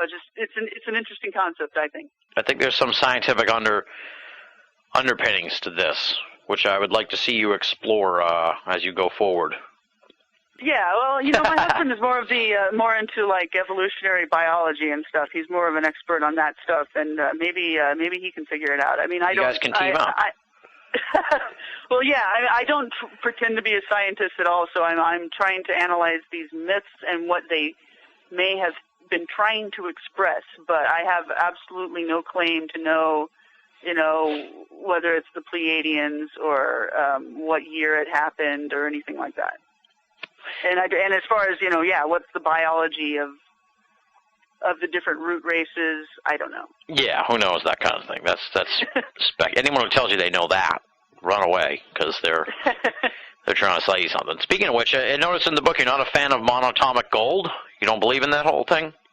Oh, well, I actually got a lot of crap from people when I did the Red Ice interview. I got lots of praise from the audience, but I did get several emails from members of the monatomic gold cult who are really passionate about that and thought that I had defamed them. And so I told them, I'll take a second look at it, but which I haven't really done. So, give me time before I revise my statement on that. But my experience with that, I've known some people who knew some people who had some bad experiences with that, having to do with the stuff that they were buying. They took it for years and then had liver problems. Oh, God. And then found out that it was table salt. They had someone analyze what they'd been swallowing all this time, and they were just taking massive amounts of salt. And it was actually causing them health problems. So buyer beware. I need to take a second look at it, and maybe I didn't mean to say that anyone in particular was ripping anyone else off. I'm not making any claims like that, but it definitely seems, I don't know, kind of it needs to be proven to me that that someone has discovered a cure-all, and it has to do with transmuting gold into another dimension. I mean, that's what I remember reading, is the process. Yeah, it was something like that. I've only sort of vaguely looked at it myself, so I can't. All I know is that it was sort of like somehow they boil gold and turn it into powder or something like that, and that turns it into monatomic gold, and then you eat it. I mean, it sounds like they're definitely trying to recreate, the alchemical process, and one of the ways that you could use alchemy, according to the old text, was, you could create an alchemical substance that could be swallowed, and then supposedly it would, cure everything in your body and make you live forever. And so, it definitely sounds like they're trying to do that. How well it's worked, I don't know. I never tried it myself, and I would really have to know more about it before I would swallow that stuff. But, the people that wrote to me, I don't know, maybe, I didn't mean to offend anyone, but the passion with which they responded and sort of the fierceness with which they criticized me, and also the fact that I got a cluster of these emails all together. Yeah. What it reminded me of is the time that I said something defamatory about Scientology. Uh-oh. When I was writing for the school paper when I was 16, and I got the same sort of response, except it was a bit more intense, and they actually tracked me down. Oh, no. They tried to do a personal intervention to convince me that Scientology was great. So I don't know. I guess I'm probably going to get even more letters now. But the people that wrote to me reminded me of Scientologists. Well, that at least they didn't. I was afraid you were going to say they tried to beat you up. So instead of trying to beat you up, they just try to indoctrinate you, right? Yeah, what? How could you question the, teaching of Xenu? Exactly. Great. Now I'm going to get letters. Probably. Well, based on aren't you banned in Pakistan too, or something like that? I don't. No Any one news has, on that fatwa? Are you free of that yet, or are you, no plans to head on over to Pakistan to find out? I assume. Well, look, I'm trying to look. I still stand by my position on that issue of that people should be free to make Muhammad cartoons or any other type of cartoon they want to, and that it's not the job of any non-Muslim to observe Muslim taboos. Which is why the Supreme Court of Pakistan had banned me and my husband and my website and tried to extradite us. Wow. To face the death penalty. But I guess what I'm getting at is I was hoping you wouldn't bring that up. Oh, I'm sorry. No, it's fine. It's fine. No, I don't really care. What I'm saying is that I don't want any fatwas because I'm planning on going to Turkey and Alexandria at the end of in October, because we're going to have there's some sort of tour we're going to do that I'll announce the details of later, and I'm hoping that no one comes and chops my head off. Oh, Jesus, Tracy, will you be careful? I wouldn't even go anywhere near there. Oh, Jesus. Couldn't they grab you in Turkey and bring you to Pakistan? No, Turkey's supposed to be civilized. Oh, famous last words of Tracy Twyman, folks. Oh my God! All right, well, keep us informed on that. I'll keep an eye out for for the news when you head over to Turkey. Jeez. Sure. What's that all about? Some kind of adventure? Yeah. I wish I could tell you more, but it's still we're not under gonna wraps announce it until April, and then I'll tell everyone it's going to be a trip that people can go on, and we're going to be giving lectures and going to ancient sites, and we're going to be talking about the myth of Atlantis and this golden age concept, and actually going to the places where some of these myths happened, and or the historical things that they're based on, and having a good time being initiated into the mysteries of the golden age. So I'll have an itinerary and prices and everything posted probably within a month or so. Nice. Do you want to go a little longer, or you got something going on? I was going to try and... Well, if you've got some more to say, then let's say it. I always have more to say, Tracy. That's my job. Now, not to get into the too predictive realm of things, but, based on the economy right now, where do you sort of see things headed out as the year progresses? Because as we talked about earlier, you're saying that things aren't going to improve, that, the worst is sort of yet to come. We may see even worse, economic downturns and whatnot. So I guess, what do you see that might happen, and what should we look for as clues to this sort of stuff unfolding? Well, I'll tell you this. We, as the general public, we need to give up on this idea that it is going to get better by itself. It being, the current system of money and debt. It can't. There's $700 trillion worth of derivatives that can't be paid, clogging up the international system. That's been true for years. And nothing that they've devised is ever going to fix it, because the entire system, every time you create money, you're creating more debt associated with it. So you can never get less debt. You will always get more. So it's got to die. And people have got to get over the fact that their pensions will collapse, and their savings, if they're dollars or based on dollars, are going to collapse. The value of their house is going to collapse. You need to get over it, because I'm serious. I know, it's just such a harsh thing. It's like, listen, you're going to lose everything you have. Just get over it. But I guess I'm listening. Go ahead. Well, no. Well, if you're someone who has a lot of resources and you've got it all in bank accounts and stocks and things like that, you need to put it into something physical that you can use or sell to someone who could use it in the future world. Yeah. Because, gas is going to be valuable. Property is going to be valuable, not in terms of dollars. Stop thinking about your house as how many dollars it's worth. It's like, can I live in this place for the rest of my life? Can my children use it? Can I sell it to someone in the future for something that I could use? That's the way you need to start thinking about the real basis of wealth. And if you have money now, I would say transfer it into those things as quickly as possible, because this collapse that I'm talking about it's in process right now, and then, you know, the next big drop down could happen at any moment.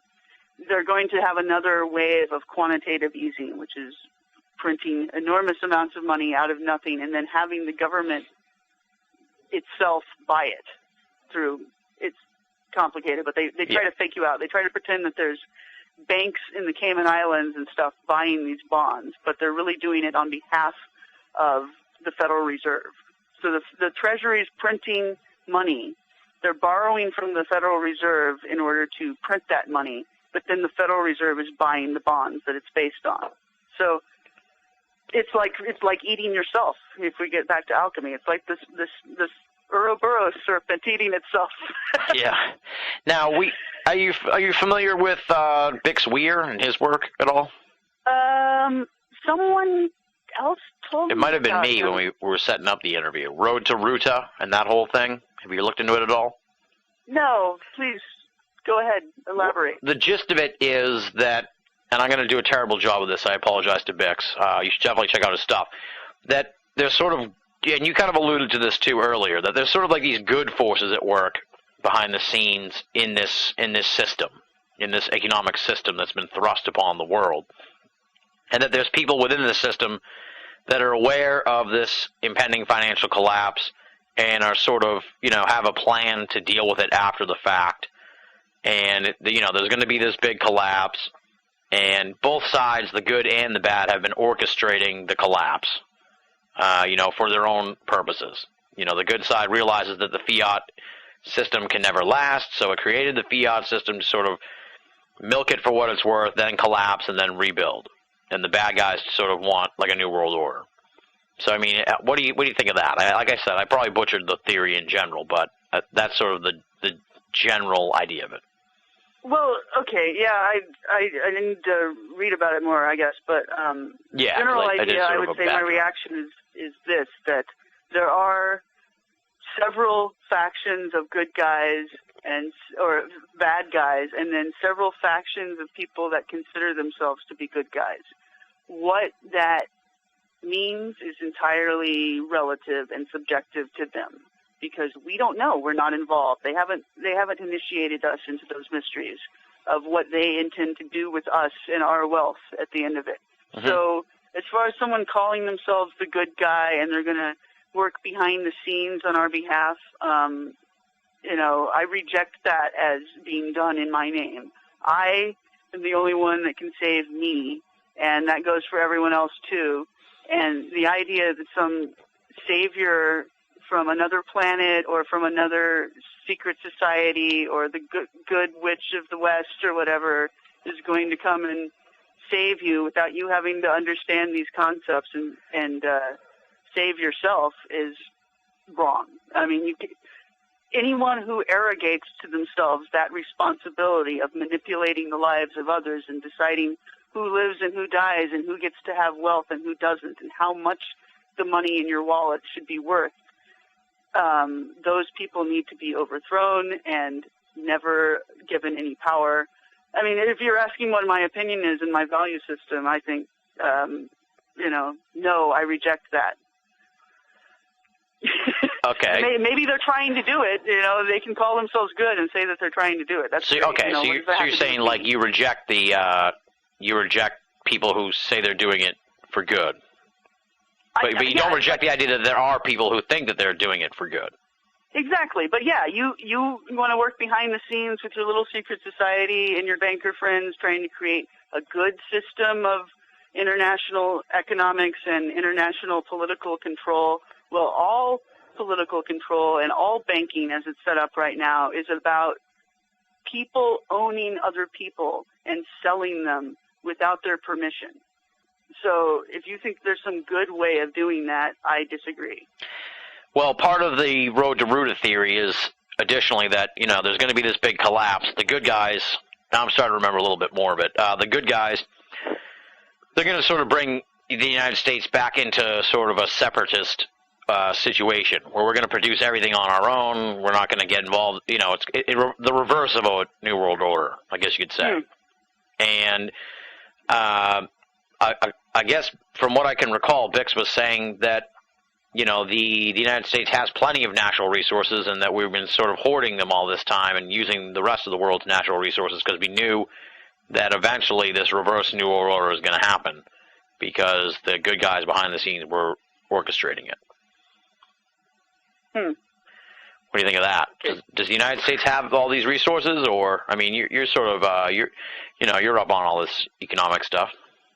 I think we've got lots of resources, and that we would have a very robust economy if we only imported things that we actually needed from other countries, as opposed to, like we were talking about earlier, shipping apples to China to be waxed and brought back. Right. That's just sad. Yeah, there's lots of stuff we could produce and consume here, and we could be exporting more as well. And other countries could be doing that too, and then we could be wasting a lot less resources in shipping things around. But it's like the resources aren't considered to have any value. The only thing that has value is the artificial, illusory dollar.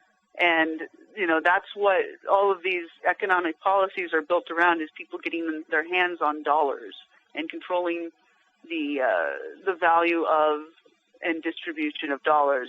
And they're not thinking at all about how many actual resources, in other words, how much actual wealth is being wasted in order to do this. So I think it'd be great if, you know, in the future, people in countries could take care of themselves more and be, you know, healthier and happier for it, because they're not wasting resources, and their labor, the value of their labor would go up. You know, that'd be great. And it doesn't mean that we have to be isolationist or that we don't communicate and interact with one another. And quite the opposite. The world is more interactive than it's ever been. That's part of the reason why there's so many social revolutions going on right now, is because anyone at any time can go online and get information about just about anything.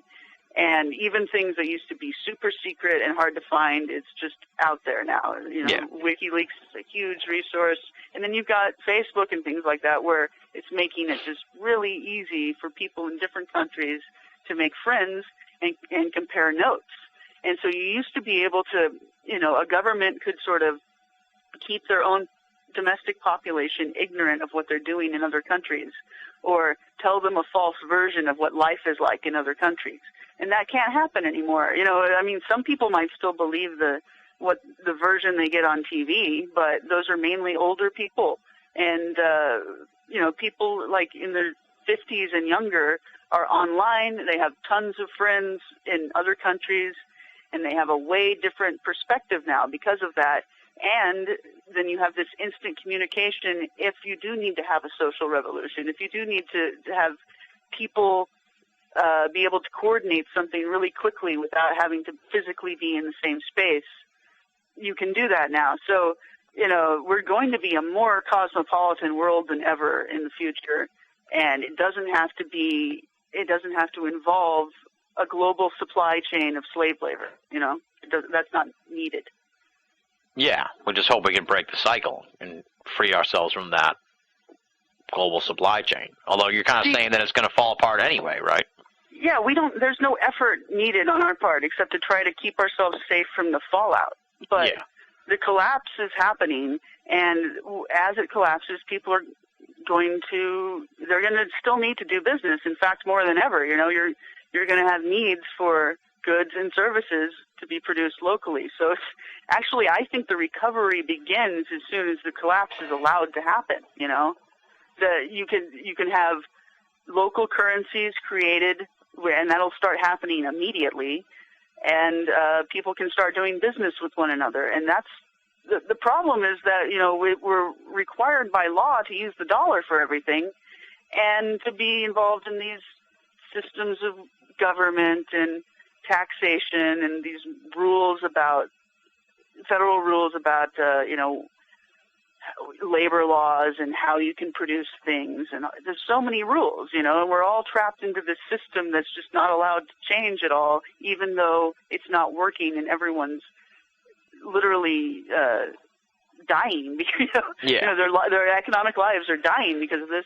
It's, if you could just free yourself from that yoke, that we no longer have to be pinned to this dollar, then that's, then the invisible hand that Adam Smith wrote about, the sort of mystical force that underpins the economy, where people act in their own self-interest to try to get the things they want in the best quality at the lowest possible price. That if everyone is allowed to do that as an individual, but the government is not allowed to come in with force of arms and violently threaten other people to do what they want, to try to create a monopoly system for certain rich people that they like, that are contributing to the politicians' bank accounts and stuff. If you can get rid of that and the artificial manipulation of the economy, then people's in following their own selfish desires is actually good, because that keeps things at high quality and low price, but everyone still gets what they need. That's the ideal. To me, that would be the golden age, if we could really have the invisible hand actually allowed to function. Well, is that what you think is going to happen when everything collapses, that a more robust and sort of natural economy will sort of develop?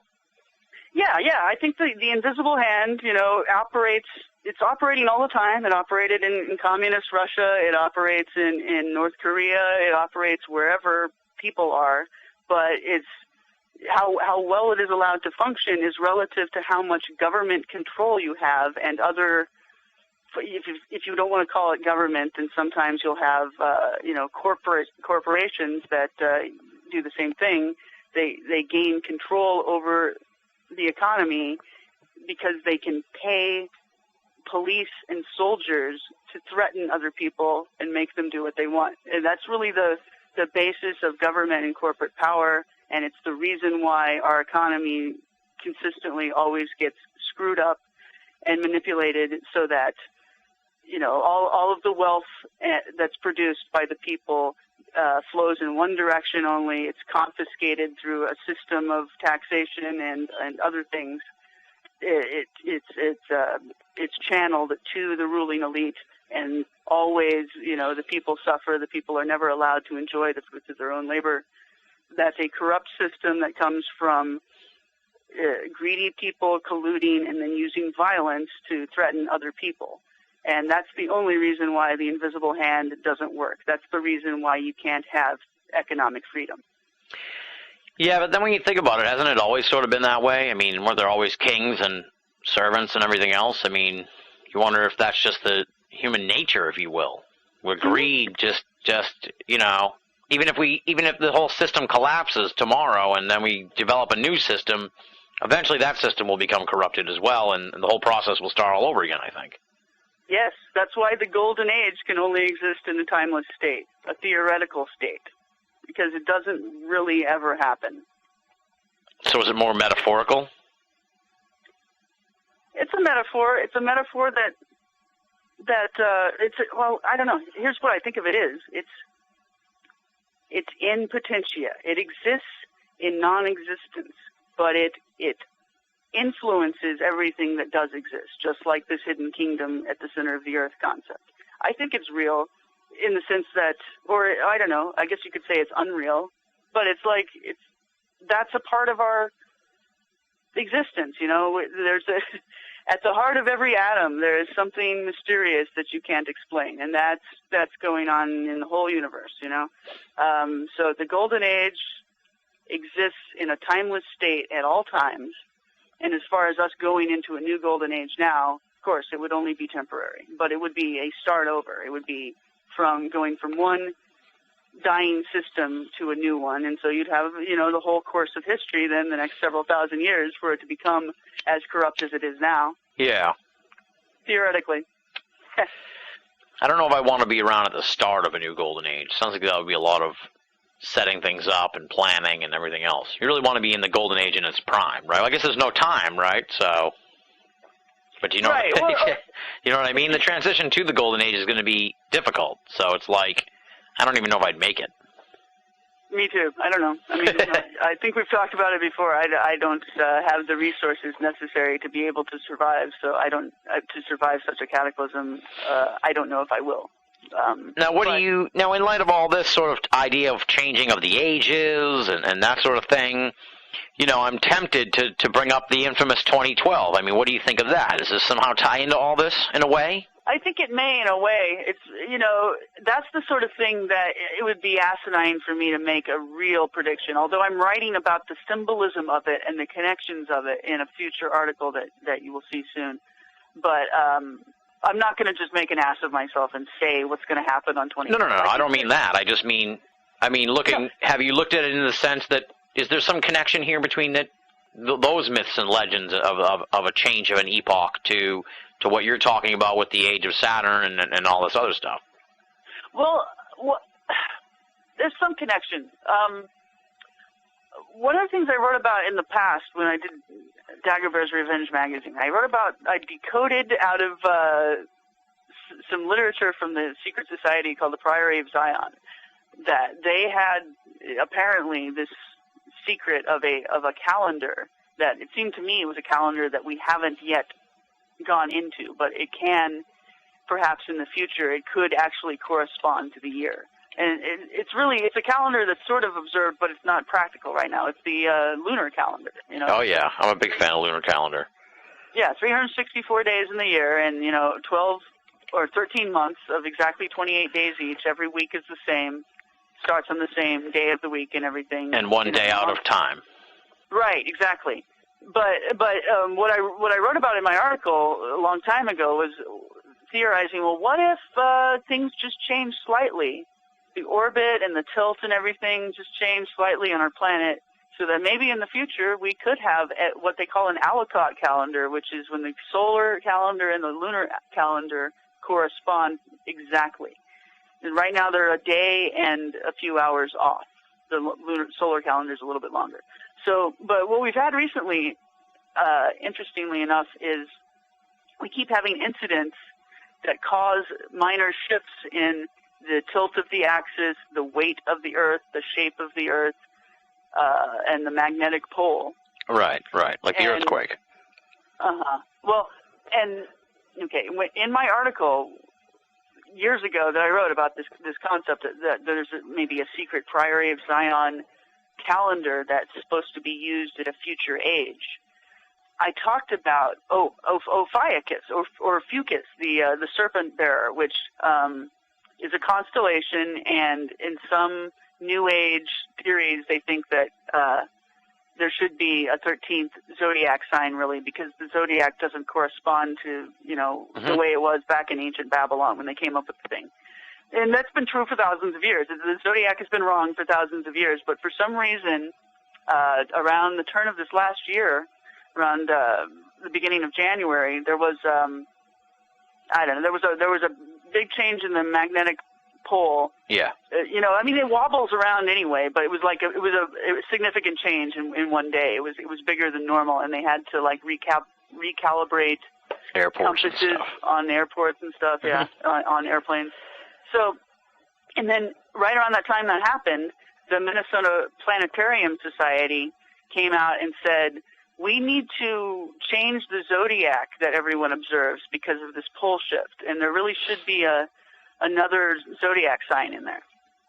And so that was a story in the news for a few days, and I don't know if it really caught on, but, I don't know. I get spam frequently where it says, your zodiac sign may have changed, so it must be popular. Yeah, it created quite a meme, and accompanied by a lot of various sort of arcane conspiracy theories, about what it was all about. There had to be some, what's the reasoning behind this? Whether it's some planetary change that's about to happen or we're undergoing, or is it, something else? Who knows?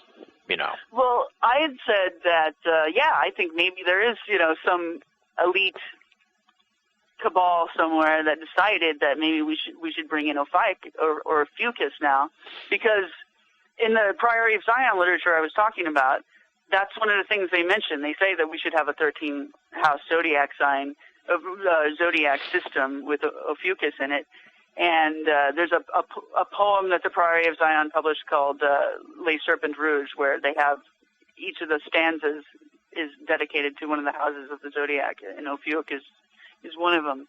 And so I thought when I was, finding the clues in their literature pointing to this calendar, and it was really arcane. I mean, I'm the only one who ever found it. I don't think anyone else had even guessed that this thing was in there. And but they talk about Ophiuchus too, and I thought, well, this must be part of it. That in a future calendar system, you'll have each month associated with one of the houses of the zodiac, and so you have to add a 13th one in there. And then when this pole shift happened, and this meme started popping up, I thought this can't be coincidence, because why do you need to bring Ophiuchus in now when the zodiac's been wrong for thousands of years? And here's an interesting thing that I published on my website.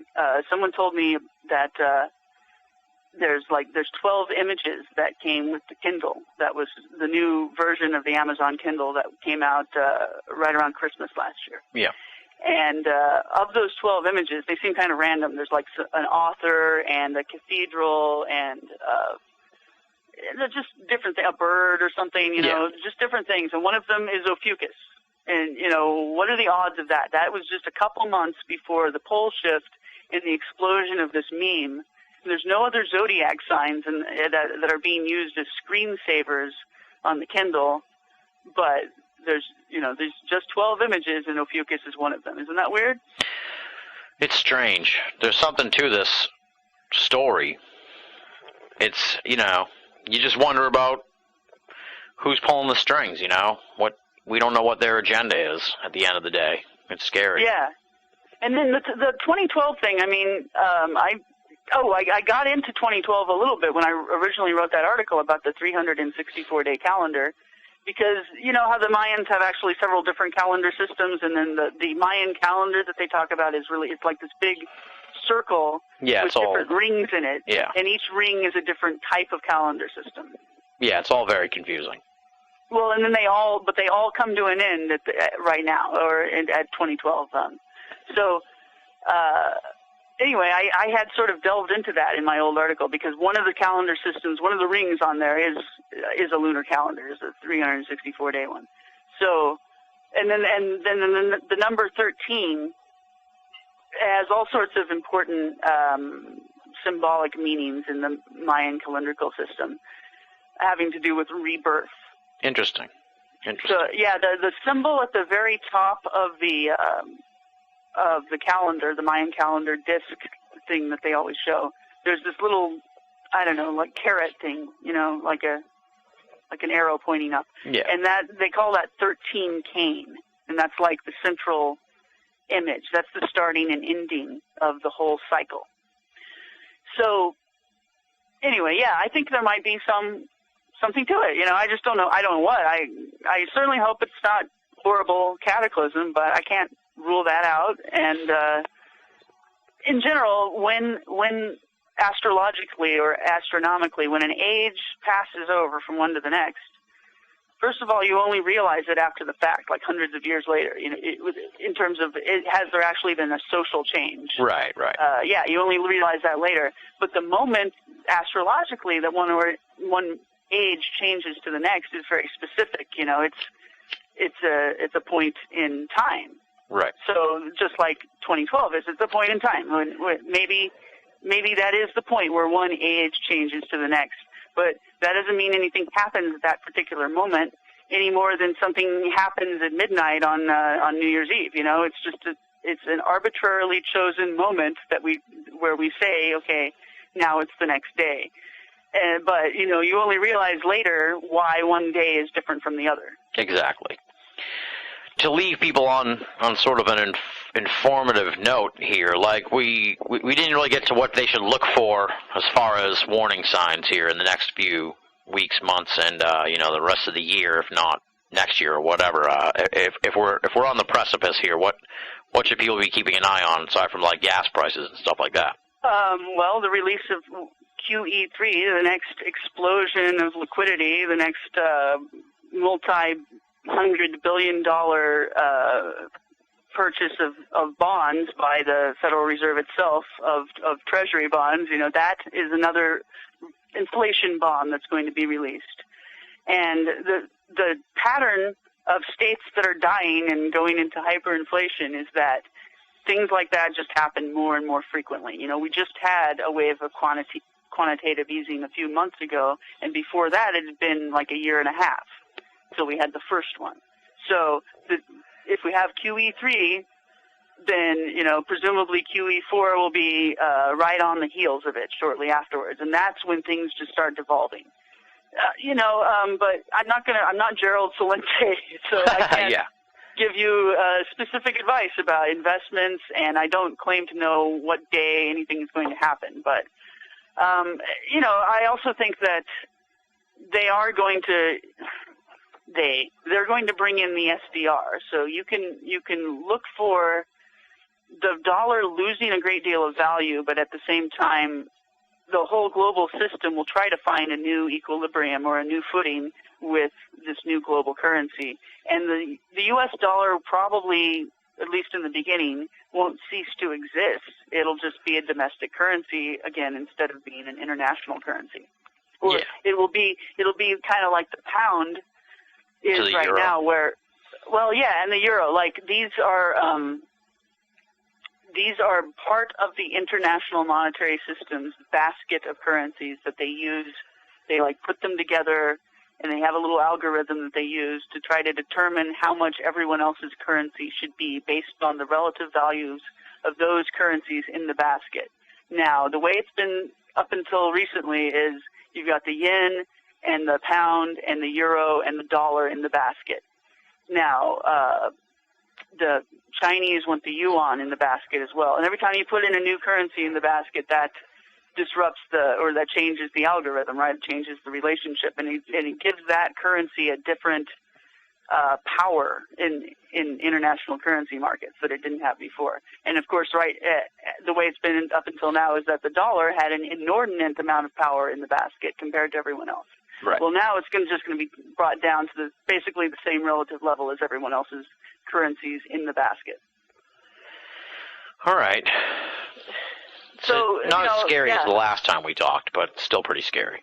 Well, look, hey, scary is relative, isn't it? Scary is relative. That's true. Because a lot of things have happened since the last time we talked that were scary at the time to think about, and now they've happened, and we're used to it, Like what? Like people all losing their houses and shit? Oh, yeah. The mass unemployment. I don't know if you've been to the grocery store lately, but we're starting to get major waves of food price inflation, which is one of the factors in why there's social revolutions going on in the Middle East right now. Is those people, they can't even afford to eat. Right, because if you think our prices are going up, their prices are going up too, and they make like nothing. So they're hurting worse than us. Yeah, and they're spending probably 70% of their income on food already. They were before this happened. Right. And so, that stuff is happening. The reason why it doesn't feel any worse, I think, is because gas prices went down after the 2008. They didn't ever go down to $2 or $1.50 like they were before. But this is the new normal. We're used to that now. Right. But everything else has really fallen apart just more and more. And as far as the international stability of other states, it really has changed a lot since last time we talked. You've got Greece going down, Iceland, Ireland, and the euro. They're basically saying they need to phase it out. Things have totally happened since the last time we talked. We just got used to it. As it happens, it seems normal to you. So that's why I don't want to make a prediction, because it won't matter. By the time it comes true, you won't even feel like you won't say, "Oh, she told me that." It'll be normal. Right. No, I wasn't asking you for predictions. Don't worry. I know you're no Gerald Celente. I like Gerald. I don't know. We shouldn't pick on him. No, I love him too, and I can't hold a candle to that. I don't have the statistical knowledge to be able to say what future trends are going to be formed by current events. I can only analyze the sort of mythological and metaphorical basis behind it, and therefore I can make a very general prediction about what the next stage is going to be. Well, you're fantastic at analyzing the mythical and metaphorical basis, as we've established here in this conversation. So, you know, I hope I kept up as well as I thought I did. So. Oh, yeah, I think it's been a great conversation. I've enjoyed it. So, you got the new book here, Money Grows on the Tree of Knowledge, and you got that not just as a hard copy book, but also an e-book, and you're in the world of Kindle, I assume, right? Yeah. What we had done was we put out a limited edition print version that is completely sold out now, but there will be another one that's not limited edition soon that you'll be able to buy on Amazon. And also, you can buy from us an ebook version of it, or you can get a Kindle version from Amazon. If you're interested in supporting me in my research, I could certainly use it, and the best way to do that is to make a purchase directly from my website. You can go to tracyrtwyman.com to find out how to do that. And I also take donations. And honestly, the best purchase you can make is an ebook or several ebooks, because it's really pure profit for me. I'm not going to lie. It's an electronic thing that I send to you, and I don't have to expend any further resources to get it. So I get to keep all of the money that you send me, less the PayPal fee. But it's not like I guess I am sort of alchemically making gold here every time I sell an ebook. But consider that I put all the work into writing and hours into that. So I feel like I certainly, if I get more compensation for my work, I won't feel like I don't deserve it. Is I guess the way to put it. So if you want to help me, it's certainly welcome and appreciated. Yeah, absolutely. You're like a farmer. You've built the crop of the book, and now you're selling it. You shouldn't feel bad about that. I mean, I don't see what's wrong with that. The work, the research is tremendous, and the books are outstanding. So. Thank you very much. People should definitely check them out. I got to get into this Kindle thing. I haven't really dived into Kindle yet, but the more I talk to you and other people, it seems like that's the new direction of books. Absolutely. I think that's a brilliant new development, and I'm pretty excited about it. It's gonna keep publishing alive even as everything else collapses. So what else? What do we have coming up from Tracy Twyman aside from the big trip, which details will be revealed soon? What else is going on? What can people expect from you here for the remainder of 2011? Well, I'm developing these concepts of the new golden age and Saturn and the sort of the hidden kingdom concept, and I'm getting into the black sun and the idea of there's theories about the role of electromagnetism in the universe that I'm learning about that actually tie into everything I've been talking about Saturn and the Golden Age. It's hard to explain. You'll have to read the article, but they're physics concepts that contradict accepted concepts right now about nuclear physics and the theory of relativity and everything. It's a different way of looking at the universe, and when you do, then you can actually explain some of the myths of the past in a different way. And I'll explain all of that in future articles. So you'll be able to read articles about this stuff over the next few months on tracyrtwyman.com. And then eventually a new book will be produced.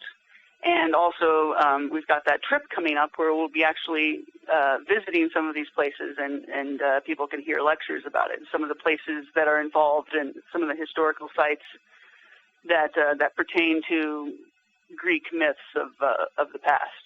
Awesome. So, yeah, that's what I got going on. I'm going to develop these concepts further, and new books coming out, and hopefully get it all developed before the new age dawns. And here's one thing I'll throw out for you that I forgot to mention. December 23rd, 2012, that's the end of the Mayan calendar. It's also the beginning of Saturnalia. It's the St. Dagobert's Day. But here's the most important thing. Mm-hmm.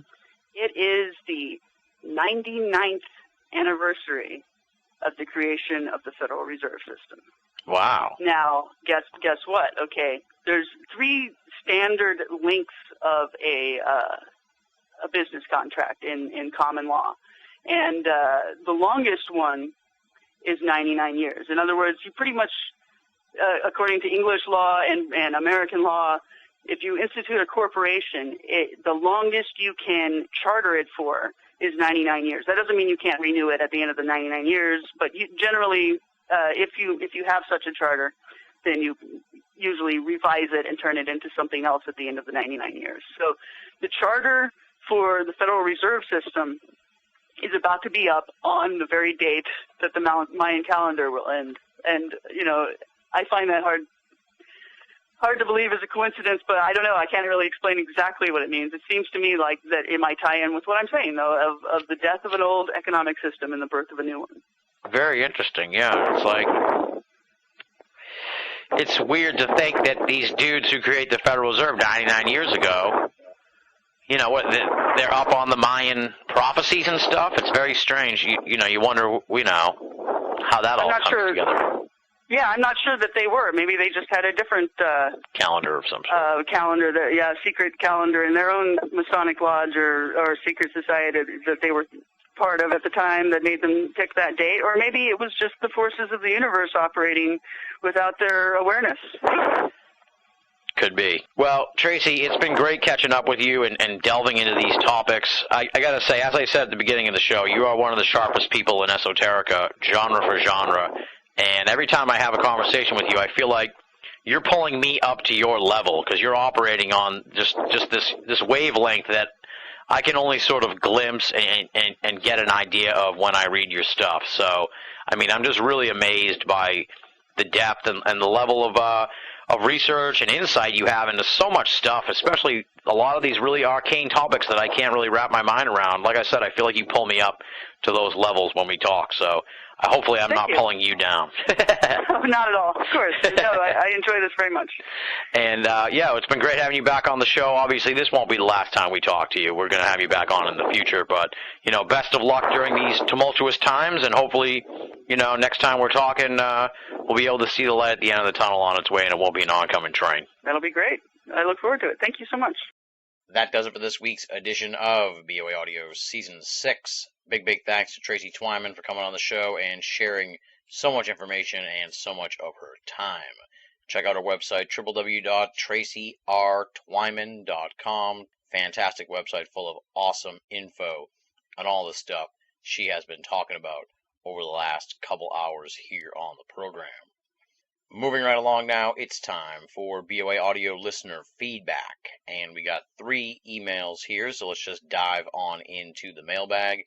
First one comes from Steven, no hometown listed, and here's what he has to say. I really enjoy your show and have listened to every episode. I enjoy the questions you ask and the guests you have, but I do have a suggestion and a question. Why do all your shows have 2 intros? First, there's the intro where you tell us about the guest and their background, talk about what you like about their book, their research, and all, but then you do basically the same thing again on the pre-recorded interview part of the show. It takes so much time up that can be used for longer interviews. I just thought I'd ask and hope you can address this on the show itself. Thank you, Stephen. Well, thank you for writing in, Stephen. I appreciate your feedback. I am appreciative also, obviously, of your longtime support of the program. And you definitely raise a very interesting question.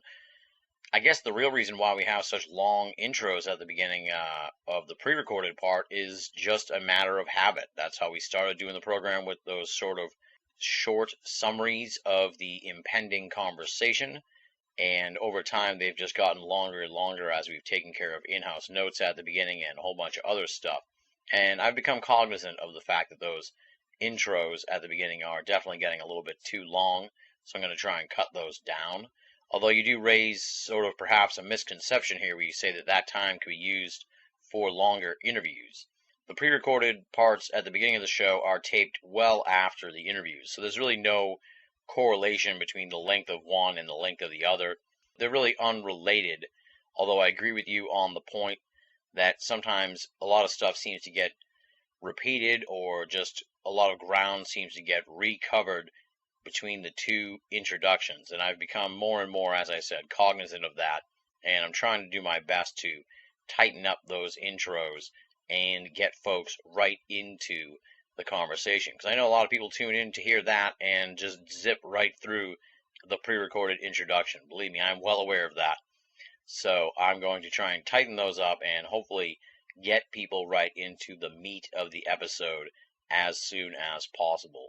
You know, the show is an evolving beast, and the more I hear from folks with these kind of suggestions and stuff, the more it affects me as I move forward in how we put it all together. So I appreciate the feedback, Stephen, and thank you for being thoughtful about it and not being rude about it or anything like that, and really coming at it with an inquisitive mind.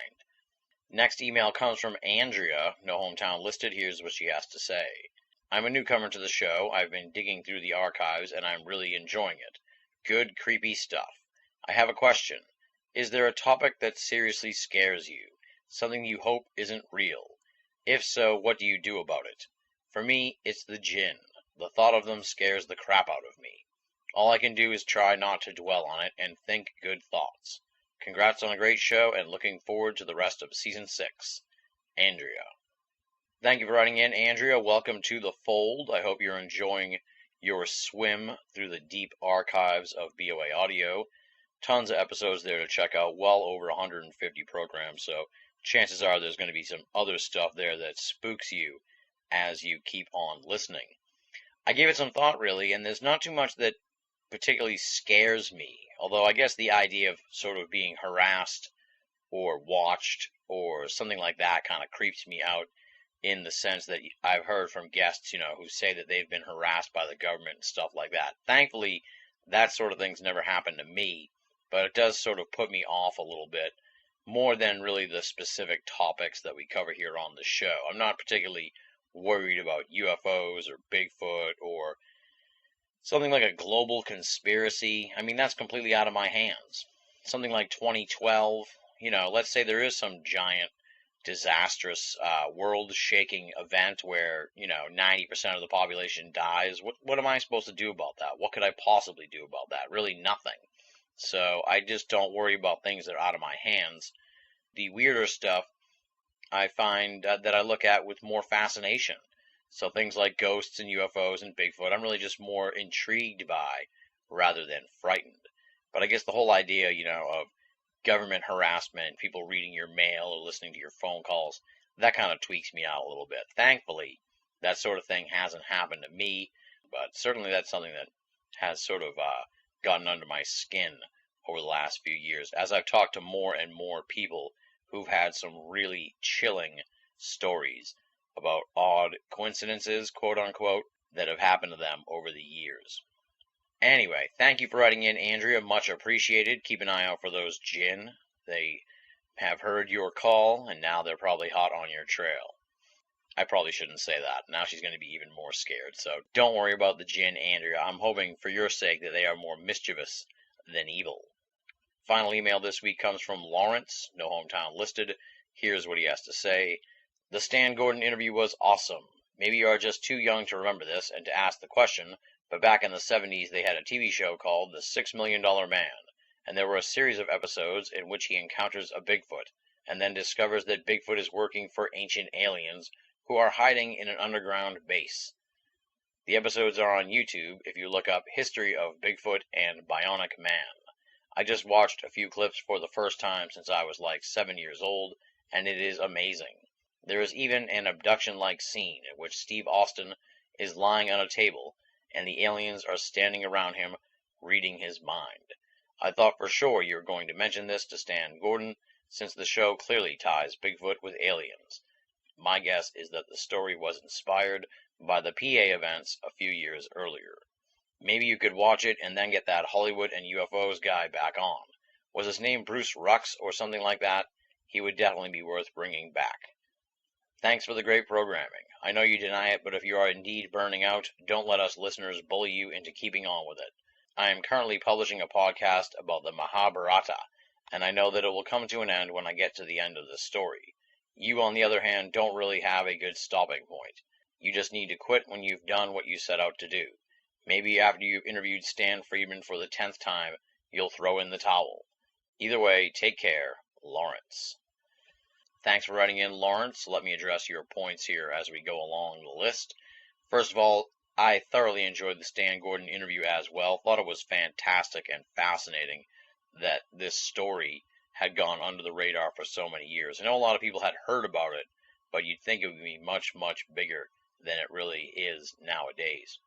Regarding the $6 Million Man episode, that is definitely way before my time. I was born in '79, so I really was not even cognizant of the $6 Million Man Bigfoot storyline, but perhaps I'll bring it up with Bruce Rux next time he's on the show.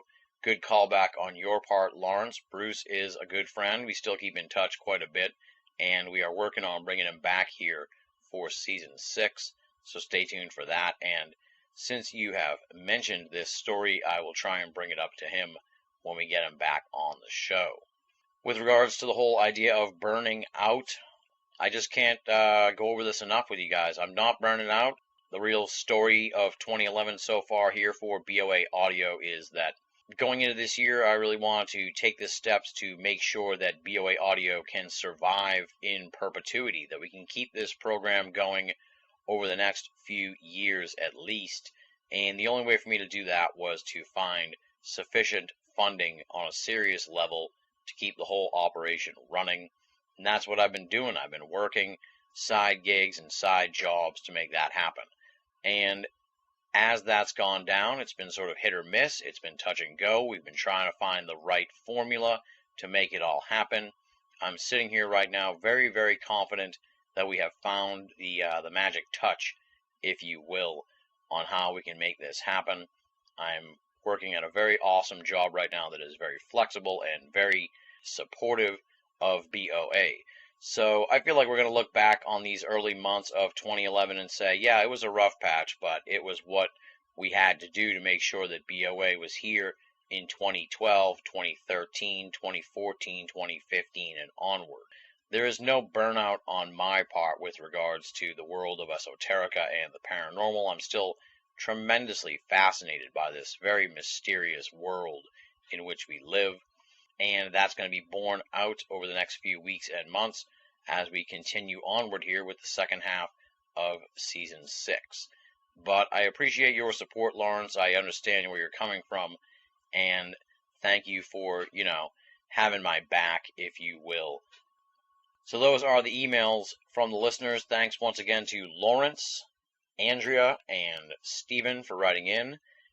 For all those folks out there who'd like to be a part of future installments of BoA Audio listener feedback, you can write to boaaudio@hotmail.com or go to binnallofamerica.com, BINNALL of America.com, and click the contact button. And if you want something a little more interactive, you can join up at the official BoA forum, theUSofE.com, THEUSOFE.com. We call it BoA's Paranormal Playground. If you couldn't get the URL down just now, simply go to Binnall of America and click the forum button. I'm also on Twitter and Facebook, so feel free to befriend me, follow me, and poke me. I'd love to hear from you on those awesome sites as well. Up next, it is the thanks portion of the program, so allow me to tip my cap and thank the outstanding and esteemed BoA staff. Leslie, Chiron, Regan Lee, Joe V, Tina Senna, Rochelle Hawks, Richard Thomas, Marla Pena, Bruce Pretty, Tony Morrill, our contributing cartoonist Andy Carolyn, and our webmaster Jeremy Boston. Tons of new columns up at BoA, tons of new pieces in the works from the BoA staff. Tremendously detailed and quite in-depth from the awesome writers at Binnall of America. We say it all the time here at the end of the show, and it is the truth, my friends. If you're only listening to BoA Audio and you're not reading the columns at Binnall of America, then you're only getting half the story. BoA making it a part of your everyday search for esoteric news and opinion. Normally, this is the part of the program where I pass the bucket around to the BoA Audio listeners and ask you to make a donation to the franchise here and help us keep the whole operation up and running and freely available. But we're going to go in a different direction once again here at the end of the show, since I am a part of this exciting film project with Paul Kimball and Red Star Films, Beyond Best Evidence, the UFO Enigma. This is a very exciting project Paul and I have been working on, and it is going to be crowdsourced, which means we need donations from folks out there to make it happen. and you can find out more about it at indiegogo.com/UFO. That's spelled indiegogo.com/UFO. The gist of it is that we're going to be examining the various theories on what UFOs are with some of the brightest minds in the world of ufology. I know Stan Friedman's already on board, and a whole bunch of other big names are lining up to be a part of this film. But in order for us to make it happen, we need donations from folks out there to actually create this film. So go to indiegogo.com/UFO or go to banalofamerica.com and click the Beyond Best Evidence button. It's right there on the homepage, and that'll bring you to the website with more information. And with this special campaign, each level of donation comes with a whole bunch of different perks that you'll receive as the film is being made or after it is completed. So be sure to check out the various stages and tiers of donation levels and find out perhaps what you could get for a small donation and the cool stuff you get as the donations get larger and larger. Beyond Best Evidence, the UFO Enigma. This is your chance to help us make a UFO film that is not beholden to the cable networks and is more in keeping with the true spirit of Banal of America and our many, many friends and supporters. Next week on the program, we're going to be revisiting one of the more pernicious theories in the world of esoterica. I'm talking about the moon hoax theory. This was a guest that was suggested by one of the BoA audio listeners. He is Jarrah White. Man comes from Australia. He is a hardcore moon hoax enthusiast, and he's got tons and tons of videos up on YouTube. We got linkage to his stuff on BoA right now. And I know some of you out there are probably rolling your eyes saying, oh, Jesus, man, moon hoax, Banal, really? What is this all about? Well, let me tell you, folks, I went into it kind of with the same attitude. I'm not a big moon hoax fan myself, so I wanted to look at it from a completely different point of view, and that is, we've all heard the moon hoax argument. We've all heard the Van Allen belt thing, and the whole thing about the flag moving, and the lighting, and all that stuff. So I went into this conversation with Jarrah White, who bills himself as the grandson of the moon hoax theory, with the intention of finding out more about moon hoax theory itself. Where did this come from? How has it evolved? If Jarrah White is the grandson of moon hoax theory, then who is the father and the grandfather of this field? And how do they all feel about the really lackluster standing that moon hoax theory has in the world of esoterica and in the mainstream? Altogether, you're going to hear a real fourth wall smashing edition of the program. We're not going to go over a whole bunch of ground that has already been covered in any other moon hoax discussion you've heard out there. I'm sure we touch on some of the theories that are prevalent in moon hoax research, but the big dog of this conversation is moon hoax research itself. What is this all about?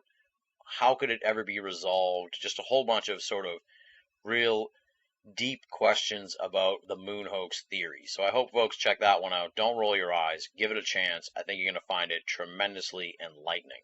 That's next week on BoA Audio, Jarrah White talking about the moon hoax theory. And on that note, we close the book on another edition of BoA Audio Season 6. Big thanks once again to Tracy Twyman. Big thanks to Andrea, Stephen, and Lawrence for writing in for BoA Audio listener feedback. And, of course, super huge, monumentally appreciative thanks to the hardcore BoA Audio listeners, the ones who are tuning in right now, the folks who have had unending support of this program.